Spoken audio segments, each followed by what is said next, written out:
go. Just waiting for this. There we go. Sup, ladies and gentlemen, Accolon here, and of course, welcome back to each and every one of you. And if you're watching this over on YouTube or watching the Twitch VOD, thank you so much. I really appreciate that. Very happy for your support. But you should come watch it live, because it's better when it's live. I'm not gonna lie. Especially Q&As is a hell of a lot better when it's live, because you actually get to partake in the conversation, and maybe you have a question that you want to ask, and in that case, you know, ask it. Always very happy to ask, to answer questions, and to get to conversations. So, hope you guys are well. It's the end of the week. Weekend is just ahead of us. Hopefully, this weekend is going to be really off the fucking walls for a lot of people, and you guys are going to have fun playing video games and whatnot. It's a quiet weekend. There's no new games. There's no betas. Squeeze, how you doing, fam? I don't know what I'm going to do without the Diablo beta this weekend. Abaddon, how you doing? Robot Sillyman, how you doing, bro? Very happy to have all of you here. It is, of course, the Q&A night, so get ready for that. Masturbate furiously. I can see that, but is there any good porn that's come out that will, you know, facilitate with that endeavor? Clinks, how you doing? Go God Mozart, how you doing? And make good food. I'm not going to make any food this weekend. I already bought food, ready-made. Literally just have to warm it up. So, I'm happy. Yo, you're being placed on my bedside table to talk me to sleep. Token, I'm honored. I'm honored. A little creepy, but I am honored. How you doing, fam? I could link some, but yeah, I don't know if you should link some on Twitch.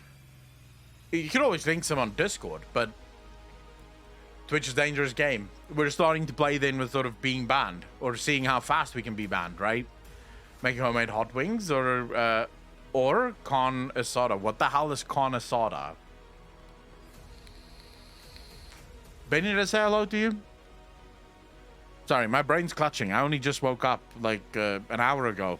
So I'm still sort of trying to figure out what it means to be fucking awake. Now you did? Alright, Benny. How you doing, fam? I find all the brony porn I can for you and put it in the War Room channel, Akko. I got you, bud. I don't know what the fuck brony porn is, though. What's brony? Delicious Mexican dish? Okay, it's grilled. It's Mexican grilled meat. Carne asada. What, just like any? Can you just do any meat and that's fine? Or is it a specific type of meat? Yeah, no thanks. No thanks, Abaddon. I would rather not see this shit. Yeah, I'm not. I literally sadly clicked on that fucking link. That's gonna keep me up for a couple of days. Well, sleep's been fun. It's my birthday, but since 2 days ago, my baby brother got a cold since random snowstorm in Sweden came, so got a cold and at the moment still chilling. Benny, happy birthday, bro. Can we get some happy birthdays in chat for Benny boy there? Very happy to have you here, bro. On your birthday, no less. Thank you so much for celebrating your birthday with us. Just put carne asada in Google. You could have just told me, bro. Now I have to Google stuff. Oh my god. Oh my god, bro. Oh my god. I don't want to Google stuff. I'm still waking up. All right, I'm looking. I'm looking.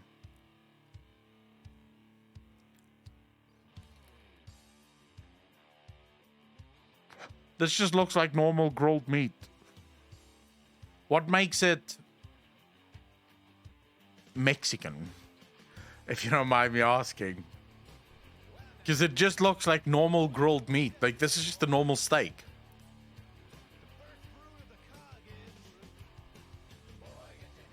But with Mexican pepper, spices, still just looks like normal grilled meat.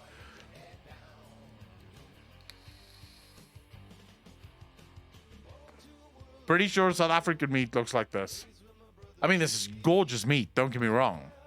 But South African grilled meat looks like this as well. We use chilies on our grilled meat as well. So maybe the sauce makes it Mexican, I guess. But this looks very South African. This looks like the kind of meal that you would get on a South African table, except not sliced this way.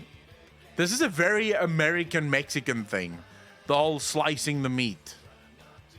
Like, if you go to any South African barbecue and you slice their steak like this, dude, you'd have a fucking riot on your hands. Everyone gets their own steak, or it's a riot. Yeah, fuck Avo. We've had this discussion. Fuck Avo. Sometimes we use tablitas. I don't know what that is either.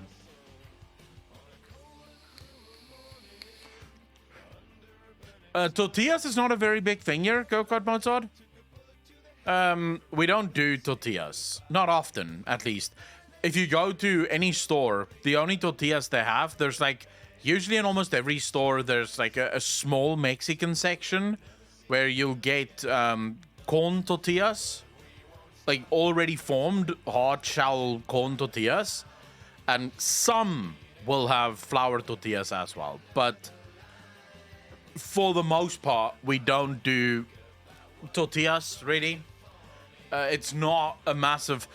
Pita bread is a massive thing here. Like, a lot of people will eat pita bread. Chance, how you doing, bro? 19 months, part of the DJ Nation. Appreciate you, fam. Thank you. Podcast is in 2.5 hours, right? Yes, thereabouts, Apocalypse. If you eat corn tortillas, then you're sick. I don't like corn tortillas. I think I've had flour tortillas once, and it was alright. It wasn't special. I don't know why people like claim it's special. It was just meat in basically bread. Like, you know, just very flat bread, but still bread basically. I did not go ham for that shit. I personally, I think pita bread is just as good. I see no difference. Like, in my opinion, pita bread is slightly, it's a slightly thicker tortilla. South Africans, I know in Australia, never noticed what they like eating, but they sure love to drink beer. Yes, beer is massive here. So beer is everything. I know very few people, of all the grown-ups that I know, the only grown-up I know that doesn't drink is my dad. Most grown-ups I know drink copious amounts of beer. Beer and brandy, that's usually the thing. Beer or brandy. What food do we have in South Africa? Mostly European. It's like very heavily European influenced, as well as Indian. Like, there's a massive Indian influence on our food. And I would say some Middle Eastern influences as well. We have kebabs, depending on what you mean when you say kebab. So kebab in South Africa is cubes of meat on a wooden stick, grilled over fire and then eaten. That's a kebab here. If you mean kebab as doner kebab and shit like that, then no, we don't really have that. Like, you can make it yourself, but we don't really have places that sell that. Yeah, no, doner kebab's very rare that you'll find it here. You can sort of find it at Indian restaurants, but not all of them will sell it.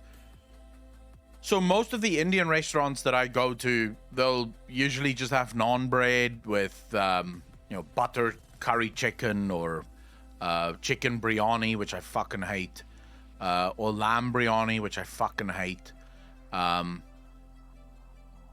be fair, I'm not a huge Indian fan. I don't like Indian food all that much. I like the naan bread. Although I had naan bread the other day that was fucking miserable. It was potato naan bread. I really did not like that. The starch in that thing was dude, it dried you right the fuck out. Like, one bite and you were sort of going, Jesus, I need like a liter of water to get this shit down with. Like, there's way too much starch just eating everything up. They're really putting anything on naan bread now. Keema naan is the best. I don't know what the hell keema naan is. It was invented by a Turkish immigrant to Germany. What? Abaddon. Naan pizza is tits? Yeah, I've never had that. We don't do fusion, to be fair. I don't know. Maybe we do in like the large cities. They'll probably have like fusion restaurants. But where I live, I've never seen a fusion restaurant. Ever. South Africans don't like mixing shit. And I would say I'm probably one of the few South Africans that like trying new things. Most South Africans are pretty stuck in their ways. Like they like what they like. And that's it, right? I'd say most South Africans like sausage. Very big fan of boerewors. And chops. I would say that's probably the biggest one. Boerewors and chops. Pork chops. All lamb if you have the money for it, but most people don't have the money for it, so they, you know, instead just waste their or buy pork chops. Pyromaniac, how you doing, bro? Moni, yeah, I'll jump in when we're closer to the time of starting. We're starting in about 25 minutes. Potato salad is also very good. All I know about Donairs is from Trailer Park Boys. They look decent. Donairs. What the hell is Donairs? The spiced lamb mince. The doner kebab was invented by the Turkish immigrant to Germany. Yeah. Yeah, it's Q&A time. We're going to be doing Q&A in about 25 minutes. I'm just hanging out with you guys now until we get to the Q&A. Form of doner. Yeah, I've never had that. But yeah, I would say South African food is limited. I mean, obviously you have all the sort of basics, right? You do have Mexican restaurants, although not many, but you do. You have a shit ton of Chinese takeaway. Every place I've been has at least one Chinese takeaway, if not more. I've actually been to it's in Somerset West, where in literally right next to each other there's like 4 Chinese restaurants, like 4 Chinese takeaway places. It's like, what the fuck? So there's a lot of Chinese places, not very many Japanese places. I've never seen a Korean place in my life, so I don't know. I don't think there's any Korean places here. Obviously French restaurants exist, not many, but they do exist. Italian pizza, that's basically it. Pizza and pasta. Very many of those. I mean, I would say the overwhelming majority would be burgers. Like, if you want a burger, there's literally not a town in South Africa that wouldn't have a place that sells burgers. Buffy Pants, how you doing? Fresh bread and salad is probably the most yummy food ever. I'm not a huge fan of lasagna. Doesn't have like a national dish or something that everyone can make at home that is unique to South Africa kind of thing. I'm trying to think if there is such a thing, because it depends again on what part of South Africa you are from, right? Because if you're from the north of South Africa, something like pop would probably be a very national dish. But that's in the north where I was born, right? People make pop pretty much once or twice a week at the least. In my house, my dad's a huge fan of pop, so we probably had it 3-4 times a week. But it's not a dish. It's just sort of instead of rice. So anything that you would eat normally with rice, you instead eat with pop. What's the most South African dish? Like something that everyone would make. I don't think there is such a thing. Not as far as the whole country is concerned. Because if you go to Cape Town, for example, fish is probably a lot more common. And they don't eat a lot of pop here at all.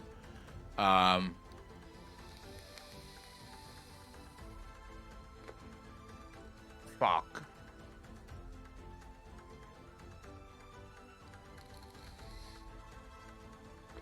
Something I know that works really well, and I think almost everyone eats it. I wouldn't say bobotie. For example, in my house, I never had bobotie.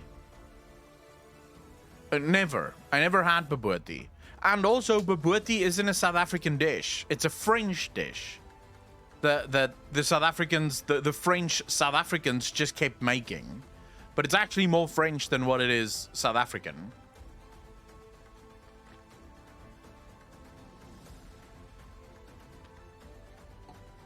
I would say probably the only thing that I can think of that I know almost everyone likes, because I was actually surprised about how many people love it here in South Africa, in Cape Town as well, and I know it's huge in the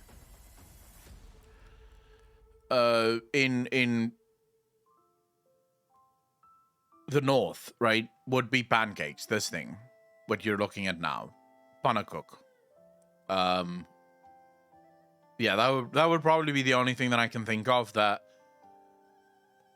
almost every South African will make. So in South Africa, when it's raining, you make pancakes, right? That's sort of like the rule. Whenever I would ask my mum, when can we have pancakes again? She would go, when it rains. And then I'm like, okay, cool. And then whenever it rained, as soon as I got home from school, you could smell the pancakes, because every single day it rained, she would make pancakes. This is a big one. The other one that's probably also pretty good would be this. But again, I don't know if everyone eats it, but it is really good. It's malkos, which literally translates to milk food. And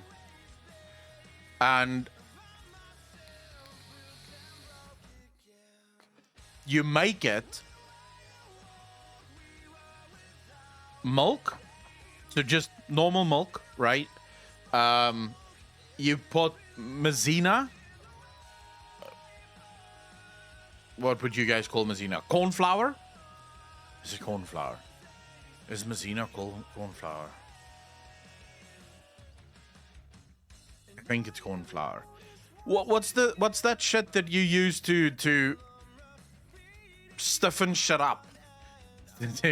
to like make it less liquidy. That is corn flour, right? Cornstarch. Yeah, that's the one. Cornstarch.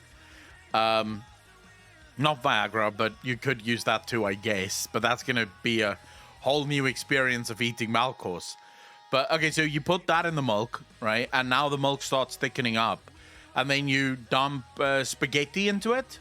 You know, like normal spaghetti. You dump that into it, and the spaghetti cooks in this milk sort of emulsification process. The spaghetti cooks alongside it.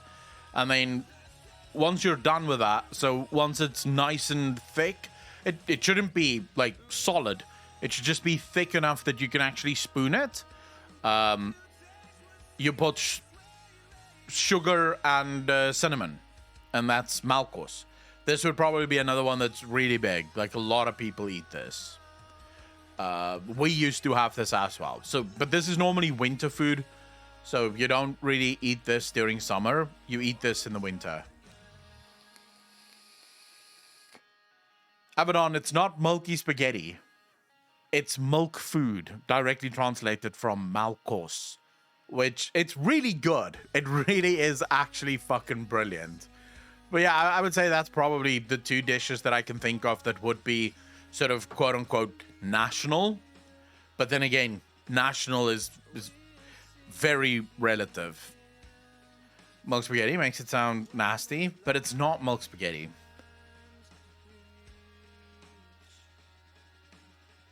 Yeah, I don't think it's bobotie.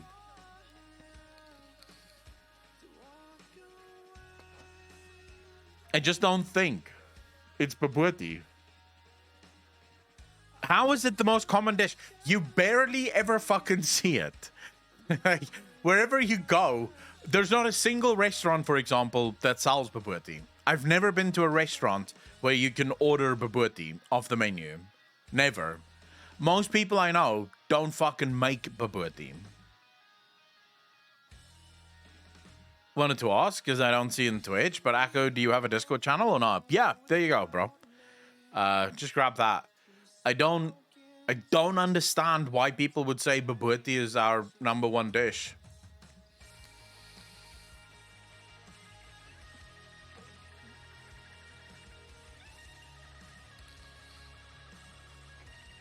Yeah, but I don't agree. I think that's bullshit. Foul Smoke, have you ever been to a restaurant that sells bobotie on the fucking menu? Or been to someone's house where they cook bobotie for you? Like, has that ever happened to you? It's never happened to fucking me. Like, it's never happened to me. I don't know how this is our #1 dish. Don't get me wrong, it's a nice dish. I've had it before and it is actually quite nice, but it's nothing special. Yeah. Maybe it is like, maybe the government just decided this is our national dish, but I don't know anything. Like, I don't think that that's the case. It is nice. The mince is absolutely brilliant in this. It's incredibly spicy. Not spicy as in burning you, just there's a lot of spice there, a lot of curry. Potjie course would probably be right up there, to be fair. I think you're actually correct. Potjie course would probably be up there. I've never met a South African that doesn't like potjie course. Mainly because there's, like, what can you not do with potjie course? Like, look at that. How's that not good? You can do literally whatever the fuck you want with that. You just get yourself a nice big black pot, like that cast iron pot, on an open fire. Put whatever fucking type of meat you want in there, whatever vegetables you want, and Bob's your uncle, right? That's your meal. It will be ready in about usually 4 to 6 hours.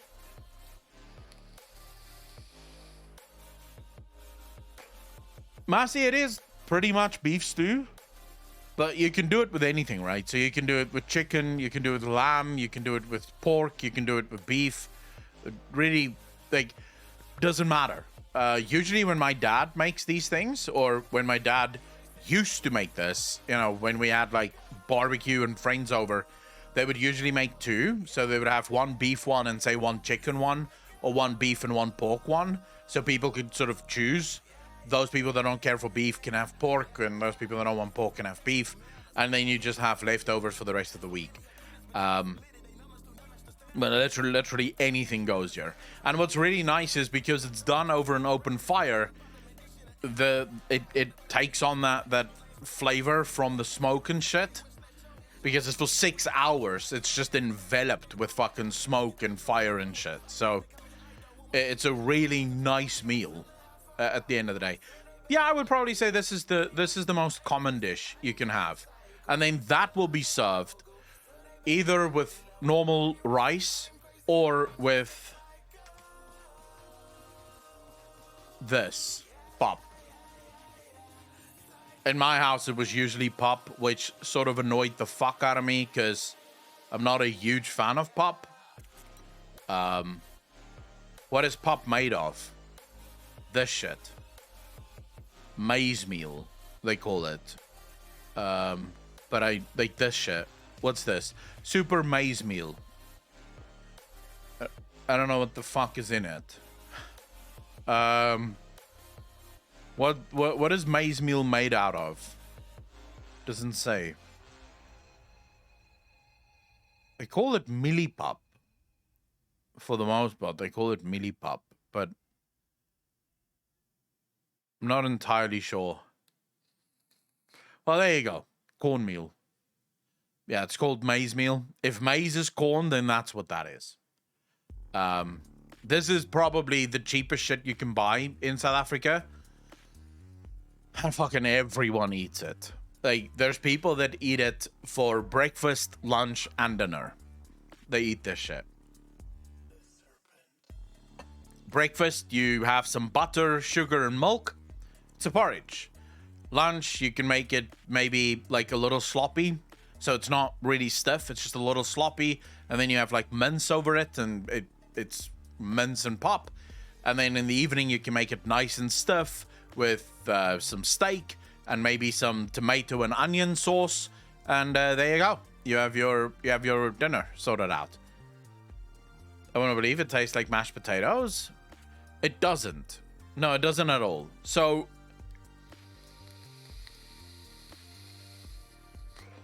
if I were to describe the taste to you, it would be devoid of taste.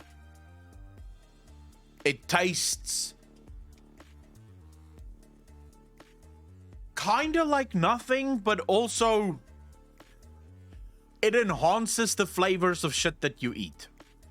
So if you have it with steak, for example, it enhances the flavor of the steak. But it has a very weird taste. Like, it's not weird as in bad. It's just weird as in when you eat it, it's very difficult to identify any specific taste. You can identify salt because salt is in the cooking process. But that's about it. Because the way you make this is literally the maize meal, this shit, salt and water. And some people don't even put the salt in there because they don't like the salt. But that's literally it. It's literally water and this. That's how you make it. No stock. I sometimes make it with beef stock or chicken stock just to give it a little bit more flavor. But you don't, most people don't. They literally just have it water, salt, cook it, done. Takes about 45 minutes to cook, and then you're good.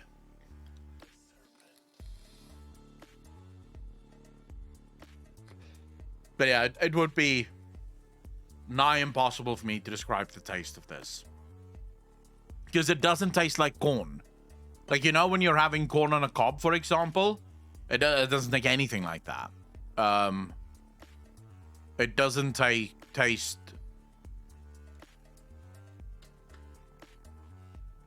It doesn't taste like bread. It doesn't taste like anything. It's weird. It's the weirdest thing. Jesus, how do you describe the taste of fucking pop? Yeah, just flavor enhancing, I guess, is the only way I can put it. Not even popcorn with flavorings, no. Because that still has that very corny taste to it. This is a very unique taste. It's very good. It's very cheap. And you can make... It's loaded with carbs and energy and shit. So it's not bad. As far as a staple go. How about fairy floss without sugar and food colorings? What the hell is fairy floss? Yeah, everyone, literally my response as well. What's fairy floss? Cotton candy. Yeah, but you can't make cotton candy without sugar. Like, cotton candy is sugar. How would you make cotton candy without sugar? Without coloring, you could. Sure. No, but you can't imagine, like... Dude, that would be like, I want an omelette without egg. That would literally be that meme. An eggless omelette is just nothing. There's nothing to make, right? That would be it. What's sugarless candy floss like? Or cotton candy like? Well, it's not cotton candy then, is it?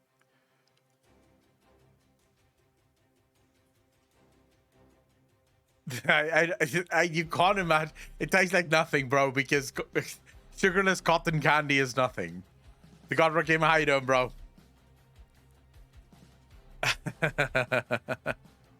Sugary candy floss gives a bag of air. Pretty much apocalypse. I have to admit, there's something weird about cotton candy, though, in there. It shouldn't be as good as it is, because it is technically just sugar. You could effectively just walk around with a bag of sugar and just throw it in your mouth, and that's cotton candy. Congratulations. You're eating cotton candy, in its raw form, basically. And yet, cotton candy is really good. It is actually really good. I don't have it often, if at all. I think the last time I had cotton candy was probably, years ago. But it is good.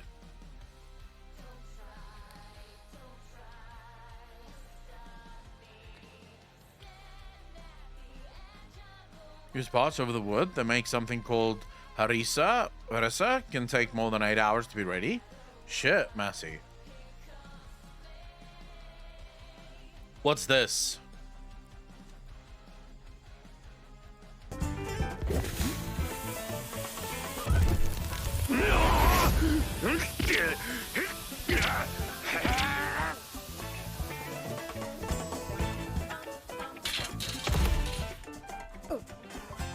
What? こいつに砂糖の結晶を入れてぶん回すと遠心力で小さい穴から溶けた砂糖が飛び出てくる。ひょろひょろっと細い糸になってな。つまりこれが綿飴だ。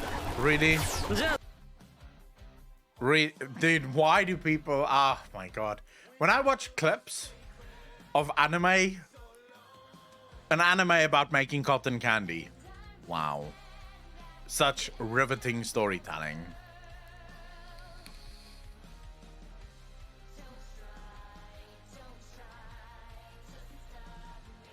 No, they usually use like a stick. And they just run the stick around a spinning thing and gather all the cotton candy, don't they? We've tried the weeb, just keeps coming back. It said in the future, when all technology is lost, and he's recreating civilization. All right. Because cotton candy is important to civilization. Dude, the weebs need to get their priorities straight.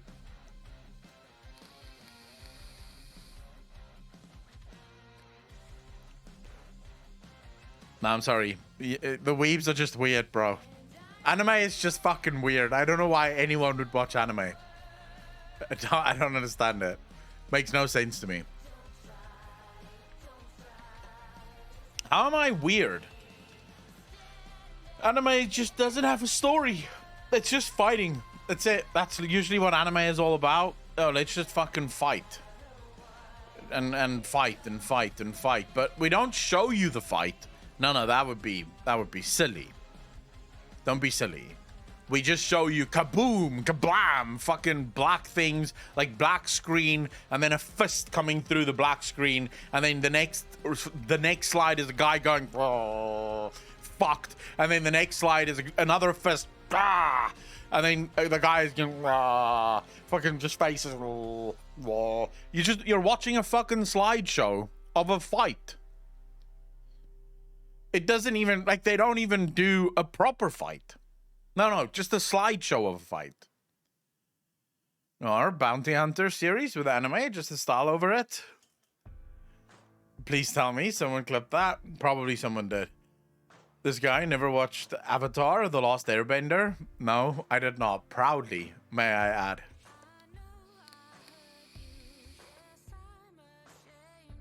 David Raven, pretty much, yeah.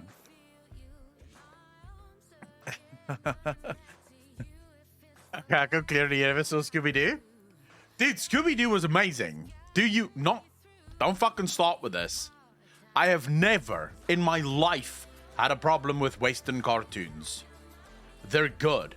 Tom and Jerry, Donald Duck, fucking Roadrunner, Moomin, which was one that I loved when I grew up, and I probably still would fucking love that.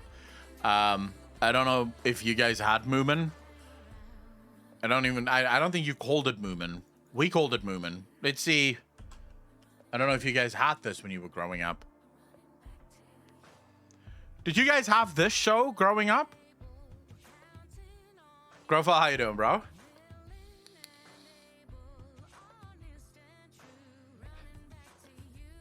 This was phenomenal, bro.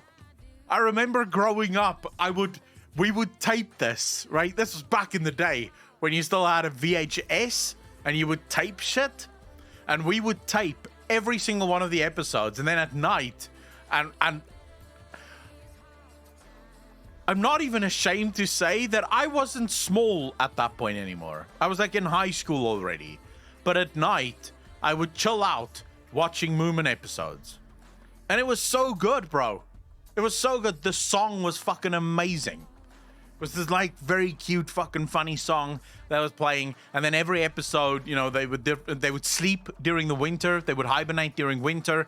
And I remember there was one episode where Moomin, the main character of the show, woke up in winter.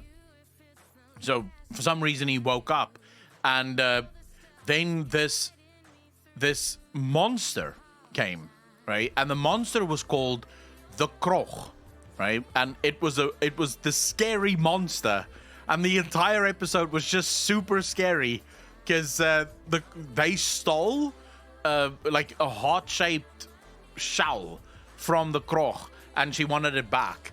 It was so fucking amazing, bro. I loved watching this as a kid. 16 shitting himself over a Moomin monster? No, I wasn't scared at 16 anymore, but I still loved it. I would probably watch this again. Just because it was good fucking movies, bro. Oh, at least good TV. Moo, mama, moo, papa, moo, me, me, me. Boo, boo, and snuff, snuff, and stinky dorbay. I'm a blay, so many moo, fillet, summit, Moomin. I leave a lovely Moomin. Every day, bro. Every fucking day, that song. We would sing that song every single time we watched the show. Collective thought of all the Moomin watchers was, why can't I get a girlfriend? Not really. At that point, you're too young really to give a shit. At least when most people watched Moomin. They were too young to give a shit. Oh yeah, this was fucking good, Moomin. Think singing that makes you gay? If it makes me gay, then that's that's just the bullet I have to bite. Because it is a good song. It was catchy, you know? You just love these characters. You fell in love with these characters. I would watch this, or I would watch Feitkoek Paleis, or I would watch Orkney Snorkney. Now, Feitkoek Paleis and Orkney Snorkney, you guys would have no clue, because it's Afrikaans TV shows. But yeah, this was sort of my thing. Moomin was the biscuit. Apocalypse, a man of culture. I see. The guy with the stamps. Moomin giving me Bane vibes, not gonna lie. So that's a W for me. I don't know how he reminds you of Bane, though. Like, this is Moomin. That's Moomin. That's May May, right? That's Moo Papa or Moo Dad. That's Moo Mama or Moo Ma. And that's Snuff Snuff. That one there is Snuff Snuff. And Boo Boo. Where's Boo Boo? Or is that Stunky, actually? I think that's Stunky. Yeah, this little girl was evil as all fuck, dude. Like, this little girl, the most evil girl in the show by a mile. Look at her face there. Yeah, she was proper evil, dude. She was good friends with him, but she was proper evil.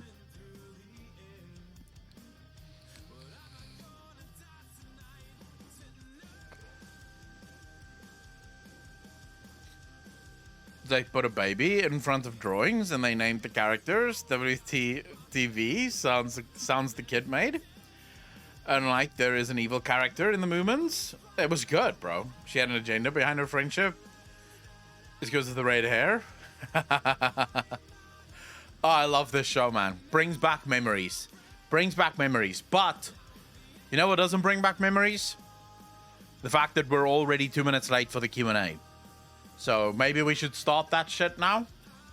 Because apparently the whole fucking stream is in Q&A lobby. Holy shit. Sup, Moni? How you doing, bro? Hey, how you doing, man? A little overwhelmed, considering the fact that everyone is waiting in the Q&A lobby.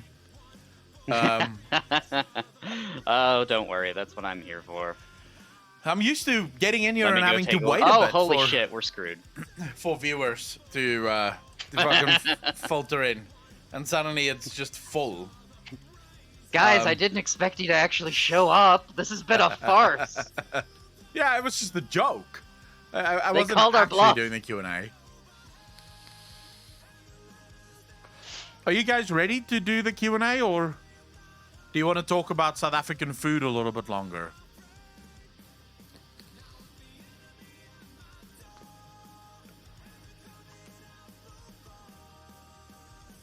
I know Ace has been sitting in the lobby for a bit, so I personally would say that we could probably start with them. Yeah. I just want to change this to Oh, World yeah. of I know. Warcraft category. Because most of the questions are usually about World of Warcraft, so may as well. I'm looking for that little outlier that asks all those League of Legends questions that I have no freaking idea what your guy's talking about. I don't think he's on today. Dude, League of Legends is the shit. What are you talking about? Oh, nothing. I just like poking fun at that. I just never got into it. Yeah, but it's never too late to get into League of Legends. The LEC That is best true. of threes is starting next weekend. It's the best of threes. It's the playoffs. And soon it'll be the finals. And then after that, it'll be the MSI Open, where the best teams in the world go head to head to see who is the best mid-season in the world. And then we'll have the summer split. And then after the summer split, we will have Worlds, which is where all the best teams in the world see who is the best team in the world. It's fucking insane. It's amazing. Definitely worth No, a watch. I like it. I also like the history behind it, like how it developed from basically from Dota, Oh yeah, more or less. yeah. I mean, That I thought it was is always 100% cool. Like from the Dota. the pedigree of League of Legends is awesome, Yeah, I love it. and the gameplay. I'm not gonna lie, the gameplay is really nice. I will say I preferred Heroes of the Storm just because it didn't have the whole item stuff, but I did play some Dota way back when I was still in high school. We're talking like That's you're wrong, Moni. Your opinion yeah, and your personal preference is wrong. It's wrong. I'm a simple man. The thing that didn't make the thing that destroyed Heroes of the Storm for me was the fact that individual play meant fucking nothing. Like Oh individually, you couldn't you carry your misunderstand team. me, and yeah, you got me wrong on that point. I meant simply that the lack of items in there is what drew me to Heroes. I do think that they went in the wrong direction by basically consolidating experience into one thing, like so that it basically over the course of the game, everyone's contribution sort of leveled out.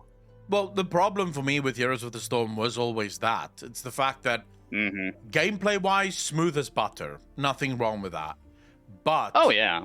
your champion, the champion that you chose, would oftentimes be very one-dimensional, even though, yes, you had technically talents that you could pick, and that would sort of kind of change your playstyle.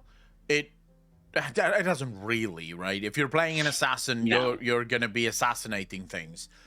Whereas League of Legends, the items open you up to a whole different ball game. So I'll give you an example, right? You could take something like Rengar. Now, Rengar is technically an assassin in League of Legends. So Rengar, for example, one of his abilities is when he's in a brush, he gets this ability to leap to you and do crazy amounts of damage. But you can build Rengar Bruiser. So you could go full assassin build and just blow things up, but most likely get blown up in the process. Or you can go Bruiser, where you basically take one damage item, the rest tanky items, and you become a lot more useful in the late game. And that usually depends from game state to game state. So if in the early game you pick up 2 or 3 kills very quickly, you might decide, well, let's go assassin and just snowball the game, because I'm going to be blowing everything up now, because you have your first full item completed by the time that everyone have bits and pieces of theirs completed. So you're just snowballing the game for your team now. Whereas if you're playing Heroes of the Storm, there's no snowball, right? You can't say, well, I'm making millions of kills, therefore I will snowball the game for my team. Well, not really, because if your team isn't playing the map correctly, it's just a loss. Congratulations. So yeah, I would argue I 100% prefer League of Legends, exactly because it allows for itemization, different build strategies, and just different game states, determining how you play the game, and that really is what sets good players and bad players apart from one another. They've definitely fell into with Heroes. They fell into a bit of a pitfall just because they went away from some of the more non-traditional roles. Like initially, when it first came out, before they did 2.0, we had we had DPS, we had tanks, and then we had the support class and the specialist class. The ones that would range push from Azmodan or Sylvanas, that would be pushers, lanes, siegers, or heck, Abathur was thrown into there because they couldn't call him support. Yeah, for good reason. Yeah. And then as they started to add more heroes, they tried to do something a bit more unique with, say, Varian, by letting you choose a talent that selected what role he became, like whether he became a tank or an assassin. Yeah. Granted, you had 3 choices. 2 of them were assassins, 1 of them were tank. But yeah, they heavily streamlined it once they introduced 2.0, which was very, very disappointing. No, I think Heroes of the Storm was a relic from a time where Blizzard's main mistakes were continuously playing it safe, almost too safe. Right? Not wanting to take too many chances, not wanting to step too far out of the box. And instead, what you end up doing is you step very far out of the MOBA box, because as far as MOBAs go, Heroes of the Storm is incredibly unique. There's not many other MOBAs like that. The problem is in that individual, because that's usually what makes people want to be successful at something, is that ability to individually carry. If you look at all the greatest esports out there, all of them have that ability to individually carry your team. Right? If you're just better than everyone else, you can make your team win by just sheer skill. But Heroes of the Storm doesn't have that. If your whole team, unless your team decides, hey, we'll just do what you say, then maybe, you could carry your team. But the amount of Heroes of the Storm games that I did, where I would literally spam ping on the objective, and my team's just going, no, fam, I'll just farm. It's like, bro, what the fuck are you farming for? There's nothing to farm. Get to the objective. We need to get this objective. And everyone's just sort of screwing around, doing their own thing. And then you're screwed, because what are you supposed to do here? Right? You can't do this alone. You can't 1v9 in Heroes of the Storm, which you can do in League, right? If you're really skilled, you can absolutely 1v9 in League of Legends and just play out of your skull. Sadly, that doesn't exist in Heroes of the Storm. And while that is definitely for a lot of players, part of the reason they love it so much is the fact that it's a lot more chill and a lot more relaxing. That's the reason it would never have been a top esport. Because at the end of the day, you want those highly competitive individuals that, they want to carry. They want to be able to change the game. This is one of the reasons why whenever you look at World of Warcraft, whenever PvP is very successful and people love PvP, is when you as a player have the ability to blow someone up. right? And whenever World of Warcraft slows the game down to the point where, you know, matches can take 15, 20 minutes and bursting someone from 100 to 0 is almost impossible, people tend to quit because, you know, I don't want to play a game where I myself cannot carry my team. I want to play a game where I can. So yeah, just sorry, went on a massive sort of rant there, but yeah, I think graphics wise, I think Heroes of the Storm looks better than 99% of MOBAs out there. I would actually argue it's probably one of the best looking MMOs, MOBAs that has ever been made. I mean, even to this day, it is a beautiful MOBA. Gameplay-wise, I would probably say it's one of the smoothest that I've ever played. You know, it's very responsive. It does what you want it to do. When you click, when you use an ability, it uses the ability. The abilities feel impactful. You know, so all of that Blizzard magic that we've all come to love and expect from a Blizzard game, really. But then, yeah, it just lacks that certain personal ability to carry, that personal agency. It lacks that, and that's why, sadly, I just think it was never going to perform. Anyways, Moni, let's get to the first question. Who is the first question? I'm gonna be pulling up Ace. They were the first one here, so incoming. Sure. Ace, how you doing, bro? Hello? Ace, how you doing, man? Can you hear me? Yeah, we can hear Yes, you. we can. Holy crap, it actually worked this time. Oh, yeah. I'm on my phone this time. Because we didn't change Yeah, no, anything, I'm on but my phone.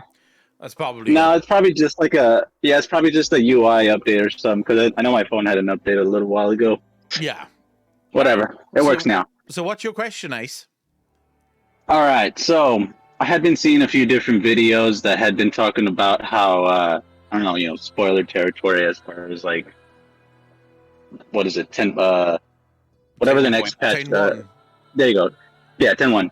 And they were seeing stuff about like a tunnel that we wouldn't actually travel to the other side of Azeroth through the ocean. We would travel through the tunnels, which is what they're introducing with that whole big zone that they're introducing. That's kind of like Shadowlands, where it's supposed to be a seamless load-in. You don't have to actually have a loading screen. It's just boom, you go from here, tunnel, and then boom, there's a zone. Yeah. And that's what the, I guess, leaks or whatever show that's what's going to be on the other side.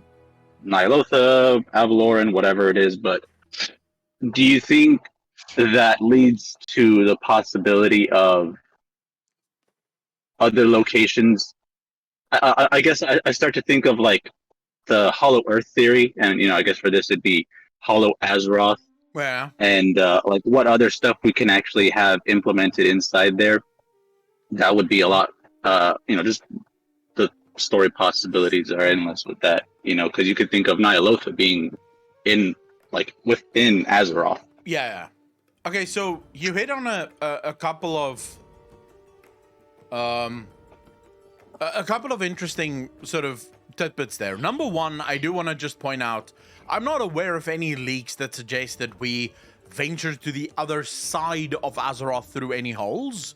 So unless I've missed something there, I'm not aware of any leaks that suggest that we venture. Because it is my understanding at least that the new zone, the cavern, is right underneath the Forbidden Reach, right? So it is just literally the Forbidden Reach, then a bit of Earth, and then this zone. And that's how you travel to this zone. Now, I do love the fact, especially this time, because it's actually not like Shadowlands.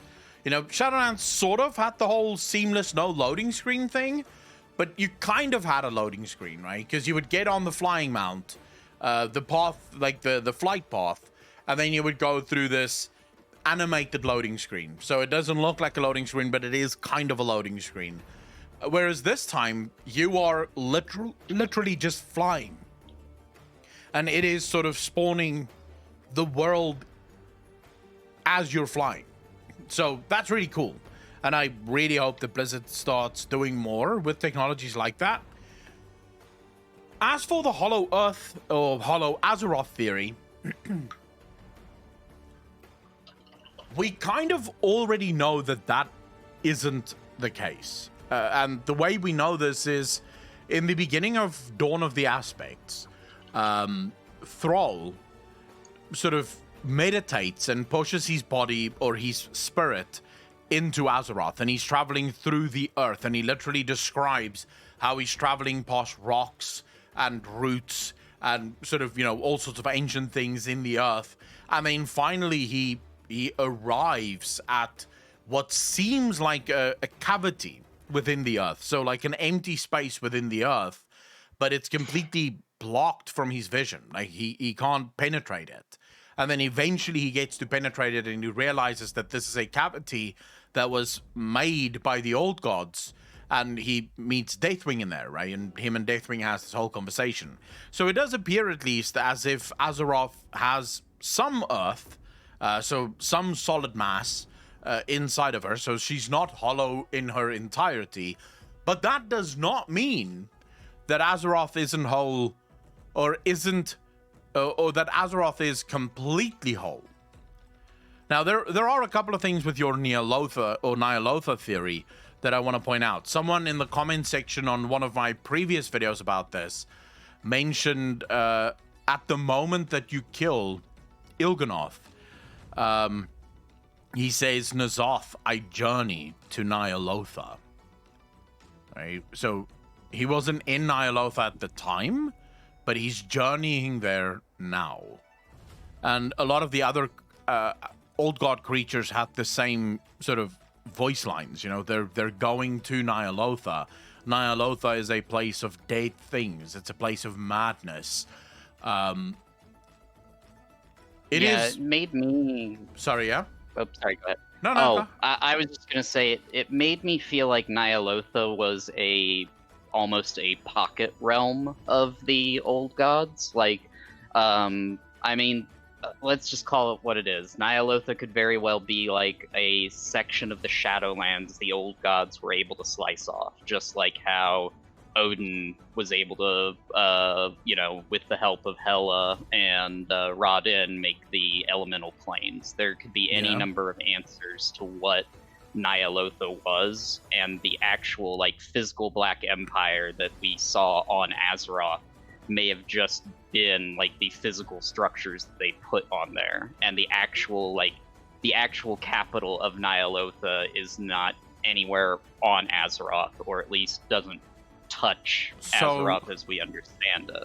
I don't think so, because the old gods continuously state that from like things, whispers, for example, like from the earth he draws strength, our earth, our strength, right? So they very much speak of Azeroth as their own. This is their home. Ny'alotha is also continuously spoken about as a place, not it doesn't, the way they describe Ny'alotha, it is a physical place. It's a physical place that you can go to. It's a physical place that you can venture into, that you can exist in, and that beings sort of exist within it that are mad and crazy, and perhaps all of the ones that fell to the old gods ventured there upon their deaths. The other thing that I found really interesting is when N'Zoth finally became free, we saw almost instantaneously spires and things pop up from seemingly out of nowhere. You know, if you think about the two zones, and yeah, that's still a bit of a sore spot for me, the fact that N'Zoth brings back his realm, but it's only two realms. But they seem to pop out of nowhere, these spires. And remember the whispers, right? Xal'atath even tells us what they've built here is impressive, but it doesn't even come close to the terrible things, the terrible spires that stand in Ny'alotha. Yeah. See, because I guess just to interject, I had some, just because I know like Blizzard and, you know, like just it's an entertainment thing, right? You want to create a really good mythos and grabbing from a lot of different sources. I see different aspects from like, you know, that King Kong versus Godzilla movie, the way the Hollow Earth is. It's like, you know, they got that little pocket world. And then I think of also like Ego, the Living Planet, where he himself, that's what I think of like Azeroth is, like the core itself is the Azeroth embodiment, and then it's branched off, and that's what the Earth portion of Azeroth is. And then that somehow the old gods made their like their world, their temple, you know, Ny'alotha, encasing Azeroth. Yeah. And then kind of that makes me think of like Transformers and I forget his name, Omicron or something like that. But it's like a giant planet-based transformer, right? And then there you go. Yeah, and when he pops up, it's just like, oh shoot, like this thing was underneath the Earth the whole time, you know? So it's just like that's what their city was. It's just underneath the ground, and then when they need to, boom, they could just pop it up because that's how powerful they are. They're connected to Azeroth. It's embodied with the planet. Yeah, so my theory at the moment, I have two theories about this that is very much conflicting with one another. So, but since we don't know much about Ny'alotha, both could be true, neither could be true. It really, we have to wait and see what the story brings. But my first theory is that Ny'alotha is a realm or an area that the old gods sort of carved out for themselves inside or on Azeroth. So maybe on the other side of Azeroth, that is where Ny'alotha is. And that's why when Il'gynoth dies, he says, N'Zoth, I journey to Ny'alotha, because he is now finally free to go to this realm where, you know, all old god creatures go, where all of them are tethered to. So it could be in Azeroth or maybe on the other side of Azeroth. Perhaps Avaloran might be sort of the entrance to it. Because from what we understand, no one that went to Avaloran ever came back. The Titan Keepers that tried to go to Avaloran to bring the heretics back were slaughtered in Avaloran. So whatever is on Avaloran, whatever resides on Avaloran is ridiculously powerful. And it might be the case, because we also now have those leaks that came out about Azshara. Right? And Azshara is seeking Avaloran. But the last time we saw Azshara said that she is going to the throne of ultimate power, right? She's seeking the place of ultimate power. That's where she wants to go. So Avaloran must be that place, the sort of maybe like the staging grounds for entering Ny'alotha, because there is a chance that the power that lies within Ny'alotha is incredible, right? And there's an incredible amount of power there up for grabs for anyone that's willing to take it. The other theory I had, and this is the theory that I had for the longest time, until very recently when we got, you know, sort of a lot of new bits and pieces of information, and especially considering Azshara saying that she has broken through the Umbral Veil and she's now on her way to Avaloran. That sort of made me think, okay, Avaloran might be a place, and perhaps Ny'alotha might be a place on the other side of Azeroth. But for the longest time, I sort of thought of Ny'alotha as a dimension on Azeroth that cannot be seen except for those that's been touched by madness. So if the old gods allow for you to see, they can show you. And the reason I had this theory is, think back to the cinematic where Azshara is falling into the ocean, right? And she's standing there and she's speaking to N'Zoth, and she goes, and you, who are you? And he goes, I am a god. And suddenly you see this light, and you see all these spires around him. You know, this Ny'alotha looking place around him. And technically speaking, at this point, he is under the ocean, where, from what we know, right, there should be nothing there except for his prison. But it would appear that he's been imprisoned within his Ny'alotha, and before that, she didn't see anything. So that was sort of my original theory, was that Ny'alotha is all around us. So when you're running on Azeroth and you see trees and you see buildings, elven buildings or perhaps human buildings, what you don't see, because the old gods have not chosen to show you, is the spires all around you, the mad creatures venturing all around you. You don't see that because you don't exist within their dimension and you can't access that dimension yet. Until, of course, they gift you with this madness. And that might actually be where the Eye of N'Zoth finally plays a role, right? So every player that received the Eye of N'Zoth and still has the Eye of N'Zoth may actually eventually have the ability to look into Ny'alotha, in other words, activate it and see Ny'alotha all around them. Because I just wonder, where did all the old god things go? Like, yeah, there's no way they could have just vanished. And even as powerful as the Titans are, they had a trouble just getting rid of one. You think they're going to really get rid of all the structures and stuff? Yeah, I mean, you had, according to Xal'atath, nothing we have ever built comes even close to the spires and the structures that existed within the Black Empire. Like, these things were massive and they were everywhere. And they're all just gone. No trace of it anywhere. And I can't help but think, but I don't think the Titans and the Titan Keepers would have had the time to do most of these things, right? Would have had the time to remove all of this to the point where you can't see any traces of it anywhere. So yeah, that's just sort of that's my two theories on where Ny'alotha could be.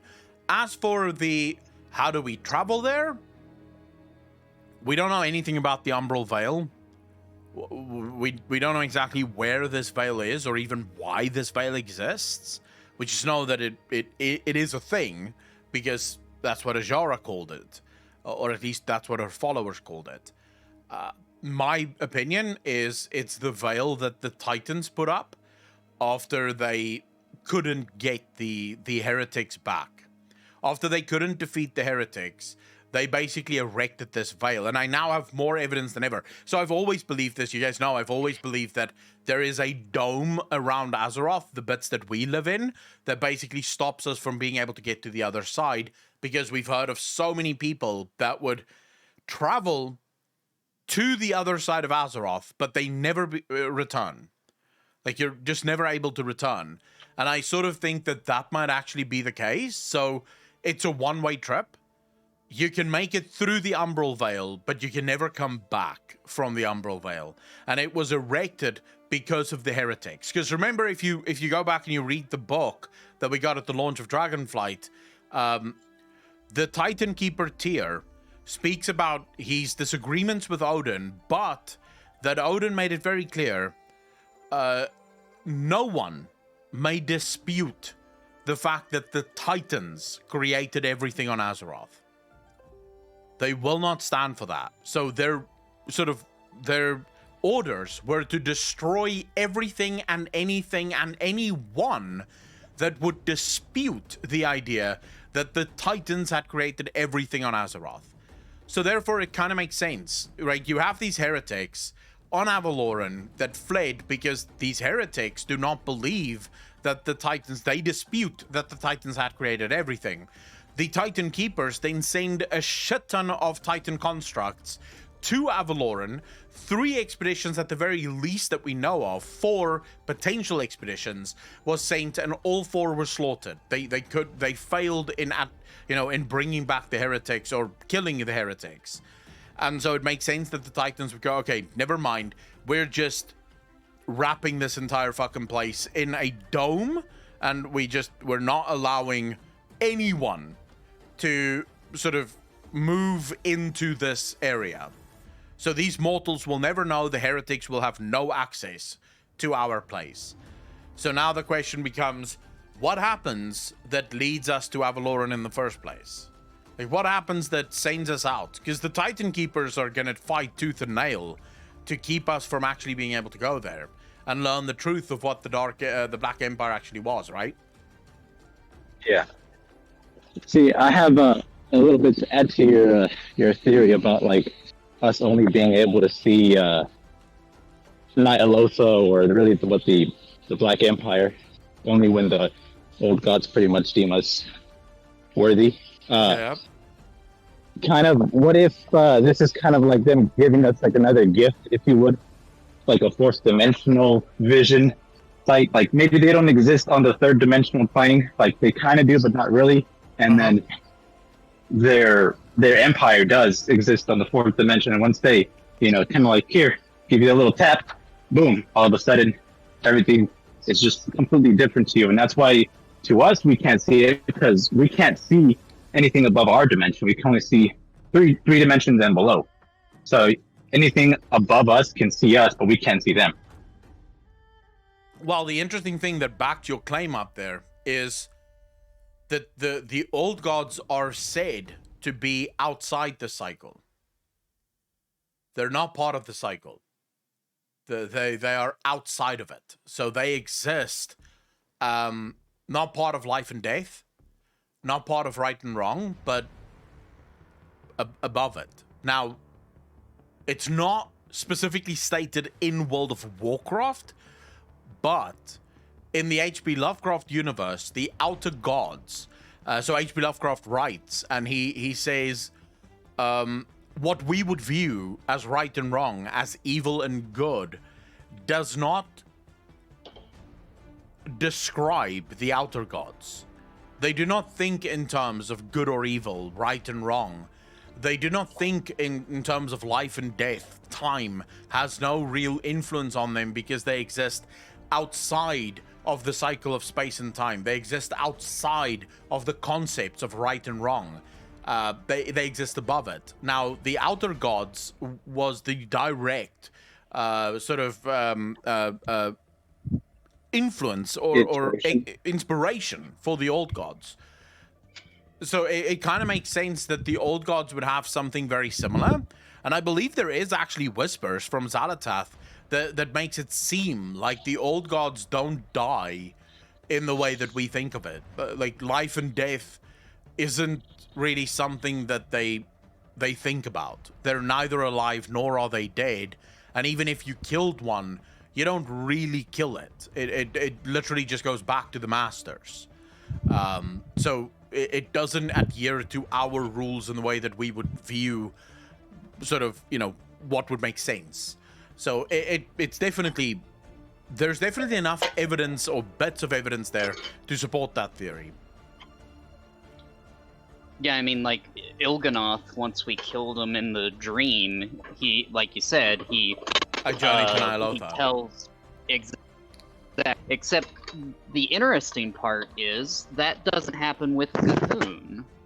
Then again, G'huun was created from Titan manipulations, trying to understand what makes old gods tick.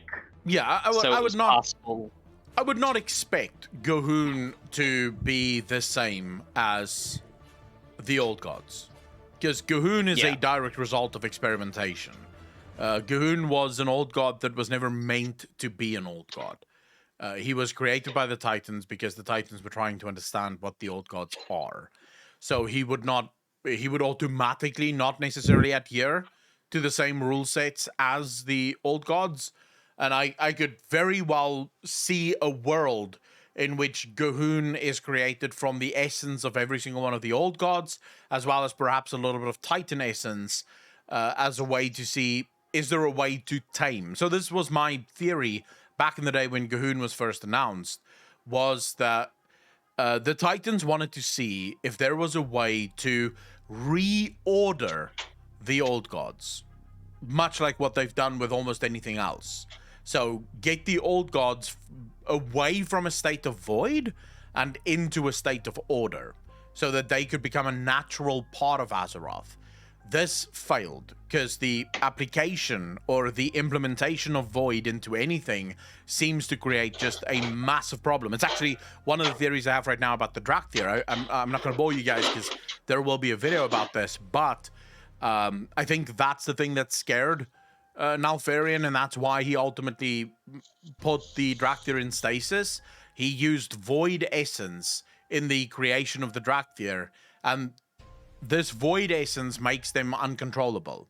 And you sort of see it now with the Drakthir, and they're fiercely independent, and they even though they're very young, they challenge everyone around them. You know, they want to go with their own way. They want to do their own thing. They want to prove themselves sort of worthy.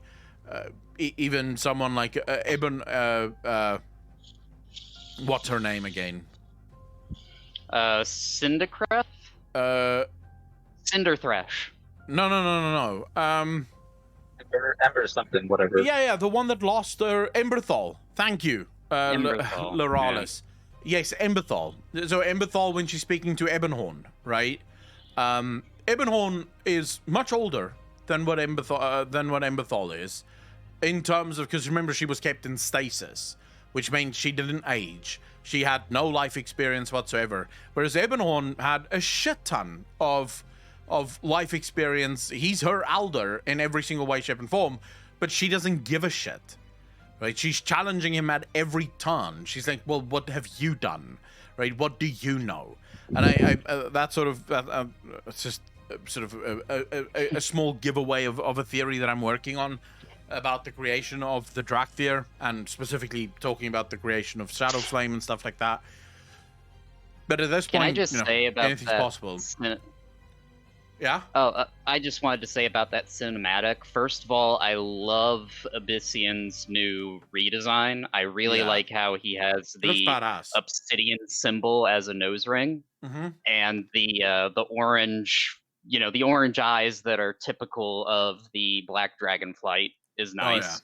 Yeah. But I also love how the voice actor was actually was able to give emotion into his voice instead of just being so rigid as we've seen him when he's, acting as Ebonhorn instead of as Abyssian. Yeah, I would argue all the cinematics for Dragonflight have been phenomenal. The ones that have a lot of action, even the ones that have a lot of dialogue, are amazing for very different reasons. The action ones are just always cool, but the ones with a lot of dialogue, the small giveaways, the small ways in which they give you lore and backstory is truly phenomenal. And yeah, the voice acting in World of Warcraft have always been next level, top right? notch. So, yeah, I would argue. So far, I don't understand why people are sort of bearish on World of Warcraft Dragonflight. I don't understand why so many people are still in the comment sections going about how bad World of Warcraft is and how they'll never play World of Warcraft again. Because as far as I'm concerned, World of Warcraft Dragonflight solves all of the issues that we had in Shadowlands as well as in BFA. It solves all of those problems, and it's posting W after W after W. Here and there's an owl that's posted, obviously, because you're not always gonna just be able to win. But at the end of the day, the game it's lovely. I love it. I love playing the game. I feel the same way I felt about WoW, back in the day. I like logging in, I like doing things, and I love when the story reveals itself. And I love the way the story reveals itself. I felt like the pacing in this expansion has just been on point every single time. So yeah. Yeah, it seems a bit more fluid. Oh yeah. It really feels like it's not taking me too long to get to the next bits of the story, to unlock the next bits of the story. It doesn't feel like, I don't feel like I'm arbitrarily being limited, but rather I'm being limited for the sake of story.